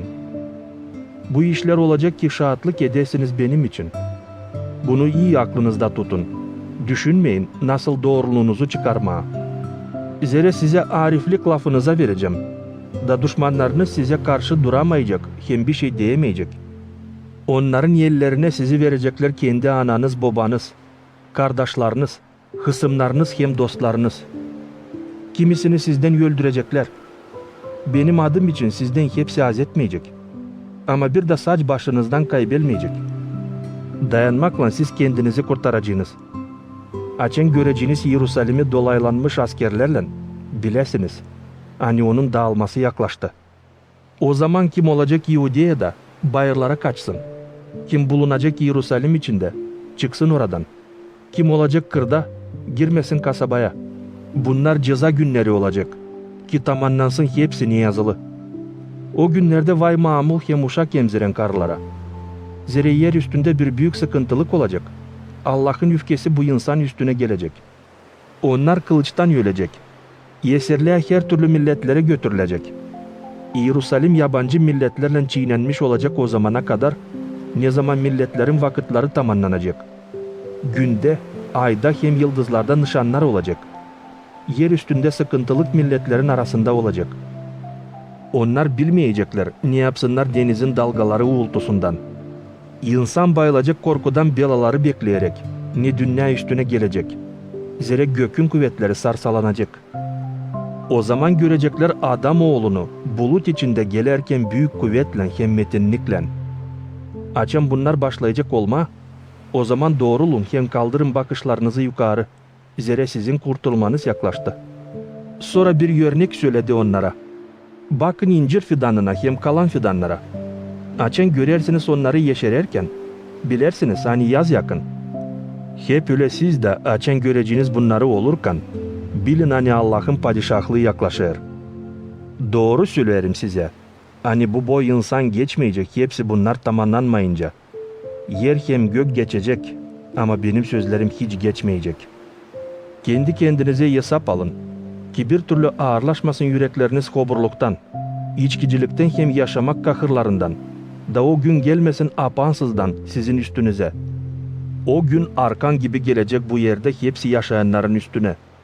Her zaman olun açık göz, hem dua edin ki kurtulabilirsiniz hepsi bunlardan ne olacak. Da adam oğlunun yönüne çıkabilirsiniz. Gündüz Yusuf yürederdi Ayuz bina içinde. Ama akşamleyin gecelemeye giderdi Zeytin Bayırı'na. İnsan için sabahlerinden Ayuz binaya gelerdi ki seslesin onu. Luka 22. bölüm. Hamursuz yortu ani dener paskelle yaklaşardı. Büyük papazlar hem bilgiçler ağırardılar kolaylık Yesus'u öldürsünler. Ama insandan korkardılar. Şeytan girdi 12'den birisine Yuda'ya. Hangisine değerdiler İskariot. Yuda gitti anlaşsın büyük papazlarla hem Ayuz binanın bekçilerin zabitlerinden. Nasıl verebilsin Yesus'u onların eline. Onlar sevindiler. Kayıl oldular ona para versinler. Yuda bunu kabul etti de bakardı bulsun bir uygun vakit ki Yesus'u onların eline versin ne zaman insan yok. Geldi hamursuz yortunun günü. Ne zaman Paskelle'nin kurbanı lazımdı kesilsin. Yesus yolladı Petri'yi hem Yuan'ı bu türlü sımarlamakla. Gidin de hazırlayın bize Paskelle sofrasını, yiyelim. Nerede istersin hazırlayalım? Sordular onlar. O cevap etti. Açan kasaba içine gireceğiniz, size karşı çıkacak bir adam hani götürecek bir testi su. Gidin onun ardına yeveden. Nereye o girecek da deyin evin çorbacısına. Üretici sorar, nerede konak odası ne anda Paskelle'yi yöneticilerimle yiyeceğim. O gösterecek size 100 katta bir büyük oda hazır döşenmiş. Orada hazırlayın bize Paskelle'yi. Onlar gittiler de buldular yüle, nice o söylediydi. Orada hazırladılar Paskelle'yi. Açan geldi vakit, Yesus apostollarla beraber oturdu sofraya. O dedi onlara, çok isterdim yiyeyim sizinle bu Paskelle'yi benim ziyetlerimden ileri. Zere söylerim size. Bundan sonra imeyeceğim Paskelle'yi olmayınca Allah'ın padişahlığında. Sonra aldı çölmeye, şükür etti Allah'a da dedi. Alın bunu, pay yedin aranızda. Zere size söylerim. Hani şimdiden sonra içmeyeceğim çotuk meyvasından ta gelmeyince Allah'ın padişahlığı. Sonra aldı bir ekmek, şükür etti Allah'a, kırıp onu verdi yöneticilerine de dedi. Bu benim güydem. Hani verilir sizin için. Bunu yaparsınız benim anılmam için. Hep öyle. İmekten sonra aldı çölmeye de dedi. Bu çölmek yeni bağlantı. Hani kuvvete girer benim kanımla. Hani sizin için döküler. De şimdi beni satanın yeli benimle bu sofrada. Adam oğlu gider nice onun için sıralanmış. Ama vay bu adama. Kimden adam oğlu satılır? Onlar başladılar sormaya birbirine. Acaba kimdir o kim bunu yapıyor? Apostolların arasında başladı bir kavga ki bilinsin. Kim onlardan en büyük sayılacak? Yesus dedi. Milletlerin padişahları zabitlik ederler insanın üstüne. İnsan adlar zabitlerini iyilik yapan. Ama siz onlar gibi olmayın. Kim en büyük sizden olsun nice en küçük. Hem kim kullanır olsun hizmetçi gibi. Zira kim daha büyük? O kim sofrada oturur mu? Oysa kim hizmet eder mi? Değil mi o kim sofrada oturur? Ama ben sizin aranızda bir hizmetçi gibiyim. Sizsiniz onlar. Kim benimle bile her zaman benim denemeklerimde oldu. Onun için size padişahlık bağışlarım. Nice baba bana bağışladı yiyesiniz hem içesiniz benim padişahlığımın sofrasında. Hem oturasınız çorbacılık skemnelerinde. Dava keserek İsrail'in 12 tamızlığına. Sahabi dedi Petri'ye. Simon, Simon, şeytan istedi sizi çalkasın nice bu odayı. Ama ben dua ettim senin için. Yufkalanmasın senin inanın. Da sen yeniden dönüp bana kavileyesin kardeşlerini inanda. Petri dedi ona. Sahabi, ben hazırım gitmeye seninle zindanadan hem ölümeden. Ama Yesus dedi ona. Söylerim sana Petri. Büyün horoz ötünce sen 3 sıra benden atılacaksın. Sonra dedi hepsine. Açan yolladım sizi kesesiz, hibesiz hem ayakkabısız. Vardı mı sizin bir sıkıntınız? Onlar cevap ettiler. Hiçbir şey de yoktu. İsus dedi. Ama şimdi derim size. Kimin var kesesi alsın yanına. Kimin var hibesi yanına alsın. Kimin yok kılıcı satsın 100 turbasını da alsın kılıç kendine. Zere lazım tamamlansın benimle bu sözler ani yazılı. O koyuldu zakonsuzlarla bir sayıya. Bu yazı tezde lazım tamamlansın benimle. Sabi dedi onlar. Te 2 kılıç. O cevap etti. Yeter. İsus dışarı çıkıp alışmasına göre gitti Zeytin Bayırı'na. Yürenicileri gitti onun ardına. Açan yetiştiler o yere, dedi onlara. Dua edin ki düşmeyesiniz denemeye. Sonra uzaklaştı onlardan bir sopa atımı. Diz çöktü de başladı dua etmeye. Baba, yer isterseydin aşırt benden bu acı çölmeye. Hep o kadar olsun değil benim istediğim ama senin. O zaman gökten gösterildi bir angel, angısı geldi onu girginletmeye. Bulunu büyük zeyetlerde İsus başladı ta haşlak dua etmeye. Onun teri alnısından damlardı yere büyük kan damlaları gibi. Duadan sonra kalkıp geldi yürenicilerine ama onlar kahırdan yorulup uyumuştular. O dedi onlara. Niçin uyuyarsınız? Kalkın da dua edin ki denemeye düşmeyesiniz. İsus ta laf ederken peydalandı bir sürü insan. Onların yönü sonra giderdi yürenicilerin birisi adı Yuda. O yaklaştı İsus'a öpsün onu diyene. Ama İsus dedi. Yuda, bir öpüşle mi satarsın Adamoğlunu? Onlar kim İsus'la beraberdi, görüp ne olur sordular ona. Sabi, kılıçla vuralım mı? Birisi onlardan vurdu başpapazın çırağına da kesti onun sağ kulağını. Ama İsus dedi. Olmaz, yeter. Bu adamın kulağına değdi de alıştırdı. Sonra İsus dedi büyük papazlara, Ayos binanın bekçilerin zabitlerine hem aksakallara. Angıları geldiler onu tutmaya. Siz çıktınız beni tutmaya nice bir haydudu, kılıçlarla hem sopalarla. Her gün sizinle bulunurdum Ayos binada. Beni tutmadınız. Ama şimdi geldi sizin saadınız. Karanlık kuvvetin saadı. İsus'u tuttuktan sonra götürdüler başpapazın evine. Petri uzaktan uzağa izlerdi onları. Tutuşturdular bir ateş avul içinde. Da oturdular onun dolayında. Petri oturdu onların arasında. Bir hizmetkar kız ateşin aydınlığında gördü Petri'yi. Uz ona baktı da dedi. Bu adam da onunlandı. Petri atıldı diyerek. Karı, ben onu hiç tanımıyorum. Birazdana başkası dedi.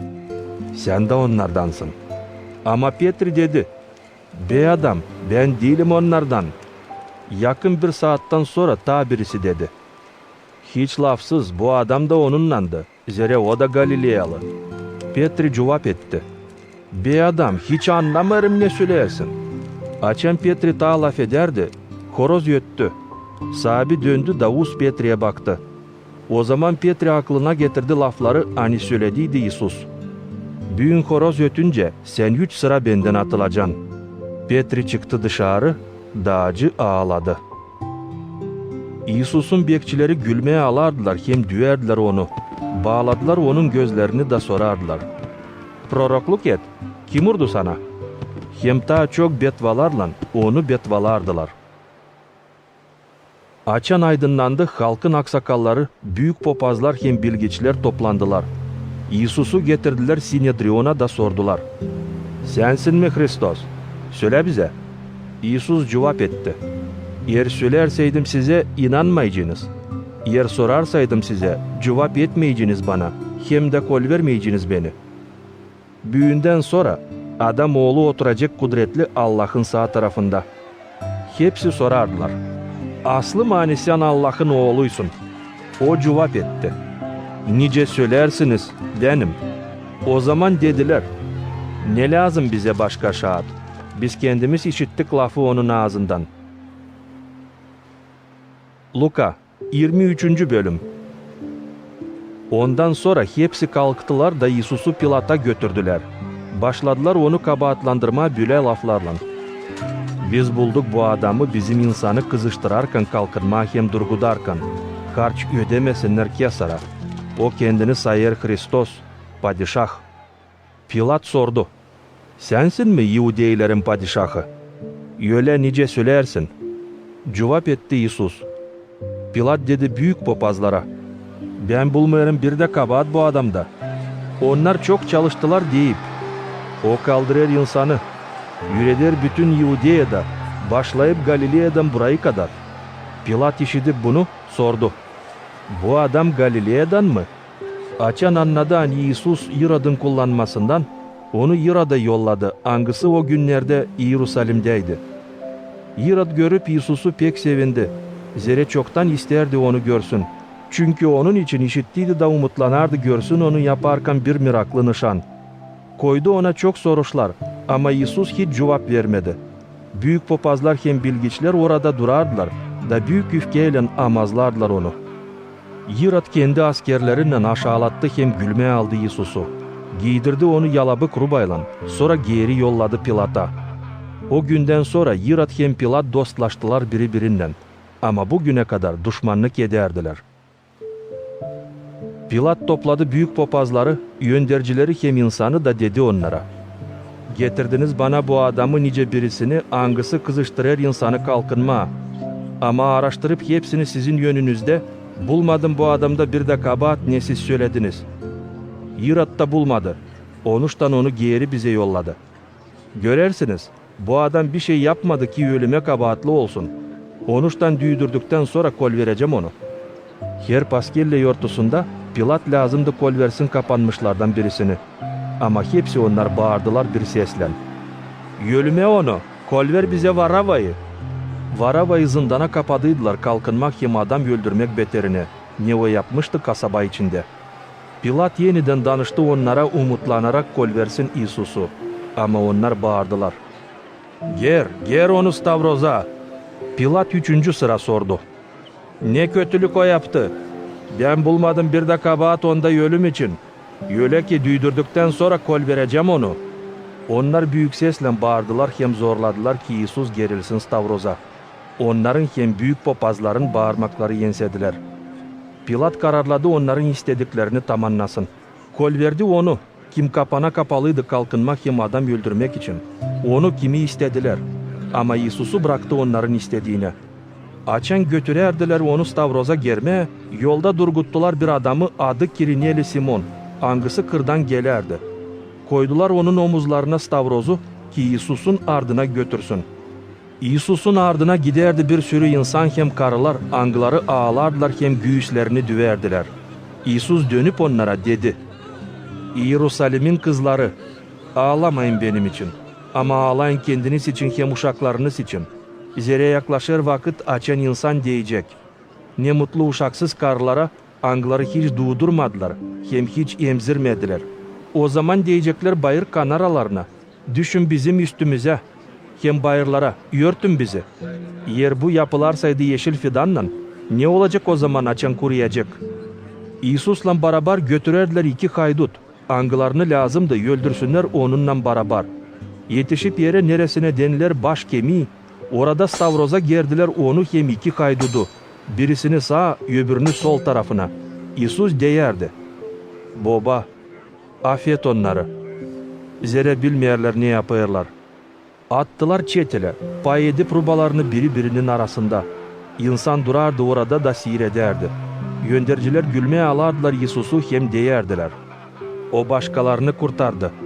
Yer o Hristossaydı Allah'ın seçilmişi. O kendini kurtarsın. Askerler gülmeye aldılar onu. Yaklaştılar da verdiler yiyişi şarap deyip. Yer senseydin Yahudeylerin padişahı, kurtar kendini. Onun başı üstünde yazılıydı Latin, Urum hem Çıfıt dilinde, Yahudeylerin padişahı. Stavroz'da gerili haydutlardan birisi kötülerdi onu deyip. Yer sen Hristoss'saydın, kurtar kendini hem bizi de. Ama öbürü azarladı onu diyerek. Korkmayarsın mı Allah'tan? Açan kendin de bulunarsın hep bu ceza altında. Bizim için doğru. Kabul edelim yaraşır cezayı kabahatimiz için. Ama bu adam yapmadı bir de kötülük. Sonra danıştı İsus'a. Sahibi, aklına getir beni. Açan geleceksin senin padişahlığına. İsus cevap etti. Doğru söylerim sana. Büyün olacağım benimle rayda. 6. saatın dolayındaydı. Oldu büyük karanlık bütün memlekette. Hani tuttu 3 saat 9. saate kadar. Gün karardı. Ayos binanın hiç yankı perdesi yırtıldı ortadan. İsus büyük sesle bağırdı. Baba, senin eline vererim duhumu. Deyip bu lafları salverdi duhunu. Asker yüzbaşı görüp ne oldu? Metinledi Allah'ı deyip. Hakkına hani bu adam kabahatsızdı. Açan hepsi insanlar kim geldiydi seyretme, gördüler ne oldu? Dağılıştılar. Herkesi düyerek kendi güyüsünü. Hepsi kim Yesus'u tanıyardı. Hem karlar angları Galilea'dan geldiydiler. Dururdular uzakta da bakardılar ne olur. Orada vardı Sinedrion azalarından bir iyi hem doğru adam, adı Yosif. Angısı pay almadıydı onların niyetlerinde hem yaptıklarında. Bu adam İudeylerin Arimafiye kasabasındandı. Allah'ın padişahlığını beklerdi. Bu adam gitti Pilat'a, İsus'un güydesini istedi. İndirdi onu Stavroz'dan, sardı bir keten çarşafla da koydu bir yeni oyulmuş kanara içine mezara. Nerede ta gömülmediydi kimsey. Bir cuma günüydü. Yaklaşardı cumartesi. Karılar angları geldiydiler İsus'la Galilea'dan. Gittiler Yosif'in ardına. Gördüler mezarı hem nasıl yerleştirildi İsus'un güydesi mezar içine. Sonra döndüler geri. Hazırladılar kokuları hem pahalı yağları. Da cumartesi günü dinlendiler zakona göre. Luka 24. bölüm. Haftanın ilk gününde Çin sabahleyin bu karılar hem başkaları da onlarla beraber geldiler mezarı görmeye. Getirdiler kokulu yağları hani hazırladıydılar. Buldular taşı mezardan bir tarafa aktarılmış. Girdiler iç yanına ama sahibi İsus'un güydesini bulmadılar. Açan bilmeyerdiler ne yapsınlar, birden gösterildi onlara 2 adam giyimli yalabık rubayla. Karılar korktular da yereden baş eğiktiler ama bu adamlar dediler. Niçin ağrırsınız diriyi ölülerin arasında? O yok burada, dirildi. Aklınıza getirin ne söylediydi açan ta Galilea'daydı. O demişti, adam oğlu günahkarların eline verilecek, Stavroz'a gerilecek, da 3. günü dirilecek. Bu karılar aklına getirdiler İsus'un laflarını. Dönüp mezardan hepsini bunları 11 apostola hem kalan insana söylediler. Kim bu haberi getirdi bunlardı. Maria Magdalena, Ioana, Maria Yakov'un anası hem kalanı kim onlarla beraberdi. Onların lafları apostollara göründü bir masal gibi, onuştan inanmardılar. Ama Petri kalktı da kaçtı mezara. Yetiştiğine eğildi de baktı iç yanına ama keten çarşaflardan kare bir şey görmedi. Ondan sonra döndü geri, şaşarak buna ne oldu? O günü 2 yürenici giderdi bir köye hani adı Yemmaus. Yerusalim'den 60 stadi uzaklığı. Onlar laf ederdi biri birinden hepsi için ne oldu? Onlar laf ederken hem soruşarken İsus kendi yaklaştı onlara da beraber gittiler. Onların gözleri kapalıydı ki tanımasınlar onu. İsus sordu. Siz giderken ne laf edersiniz? Onlar bir kahırlı yüzle durdular. Onlardan birisi adı Kleopa dedi ona. Acaba sen yalnız mıysın Yerusalim'de yabancılardan? Kim bilmer ne oldu burada bugünlerde? Ne oldu? Sordu İsus. Onlar cevap ettiler. Hepsi bunlar oldu İsus'la Nazaret'ten. Hangisi bir büyük proroktu lafında hem işinde. Allah'ın hem bütün insanın yönünde. Ama bizim büyük papazlar hem önderciler dava kestiler yölüme. Da Stavroz'a gerdiler onu. Ama biz umutlanardık hani o kurtaracak İsrail'i. Datea büyün 3. gün nice bu oldu. Bundan kare birkaç karı aramızdan şaşmaya bizi koydular. Onlar Çin sabahleyin mezara gidip onun güydesini bulmadılar. Sonra gelip bize söylediler. Hani angilleri görmüşler. Angiller onlara demiş. Hani İsus dirildi. Kimisi bizden gittiler mezara da gördüler. Hani hepsi bunlar yüle. Nice karılar söylediler. Ama onu görmediler. Ne fikirsizsiniz siz? Cevap etti İsus. Ne zor inanırsınız prorokların söylediklerini. Düşmeyer mi Hristos bile zeyetlensin? Sonra metinliğine yetişsin. Sonra başladı Moisey'den hem hepsi proroklardan anlatma. Ne yazılı onun için ayos yazılarda. Yaklaşıp köye nereye giderdiler? İsus yapıldı hani ister gitmeye tayileri. Ama onlar yalvardılar ona da dediler. Kal bizimle. Gün kavuşar. Gece olur. O girdi, onlarla kaldı. Sofraya oturduktan sonra İsus aldı ekmeği, iyi sözledi, kırdı da verdi yürenicilere. O zaman açıldı gözleri da tanıdılar onu. Ama o görünmez oldu. Onlar değerdiler birbirine. Acaba yanmardı mı yüreğimiz açan o bize yolda söylerdi hem anladardı ayos yazıları. Onlar hiç oyalanmadılar. Kalkıp geri Yerusalim'e döndüler. Orada buldular 11 apostolu. Hem başka yürenicileri bir yerde toplu. Angıları söylerdiler birbirine. Hakkına sahibi dirildi. Gösterildi Simon'a. O zaman bu iki yüreneci söylediler. Ne oldu onlarla yolda hem nasıl tanıdılar Yesus'u ekmeğe kırarken. Böyle onlar laf ederken İsus kendisi peydalandı aralarında da dedi. Usluluk size. Onlar korktular hem şaştılar. Sanıp hani görerler bir duh. Ama o dedi. Niçin kahırlanırsınız hem niçin ikilersiniz yüreğinizde? Bakın benim ellerime hem ayaklarıma. Ben kendimim. Deyin de bakın. Zerre duhun yok etti. Ne de kemiği. Nice görersiniz bende. Açen dedi bu lafları. Gösterdi onlara kendi ellerini hem ayaklarını. Onlar sevinmekten hem şaşmaktan inanmadılar kendi gözlerini. O zaman İsus dedi. Var mı sizde burada bir şey yemeğe? Onlar verdiler ona bir parça pişmiş balık hem bir parça gömeç balı. O aldı da yedi onların yönünde. Sonra dedi. Ne söylediydim size açan ta bulunardım sizinle. Hani hepsi ne var yazılı Moisey'in zakonunda, prorokların kağıtlarında hem psalmalarda benim için lazım tamamlansın. O zaman açtı onların fikirlerini, anlasınlar ayos yazıları. İsus dedi. Böyle yazılı, hani lazım zeytlensin Hristos, ama 3. günü dirilsin ölüden. Başlayıp Yerusalim kasabasından, lazım nasihat olsun onun adından hepsi milletlere, ki pişman olsunlar günahlarından hem bağışlamak kabul etsinler. Siz şahatsınız hepsi bu işlere. Ben yollayacağım size ne adanmış benim babamdan. Siz kalın kasaba içinde, kuvvet kabul edince yukarıdan. İsus çıkardı onları Yerusalim'den Vifanya köyüne doğru. Kaldırdı ellerini da iyi sözledi onları. Açan iyi sözlerdi onları, ayrıldı onlardan da kalktı göke. Onlar baş eğilttiler ona. Sonra döndüler Yerusalim'e büyük sevinmekle. Her zaman gidip ayız binaya Allah'ı metinlerdiler. Amin.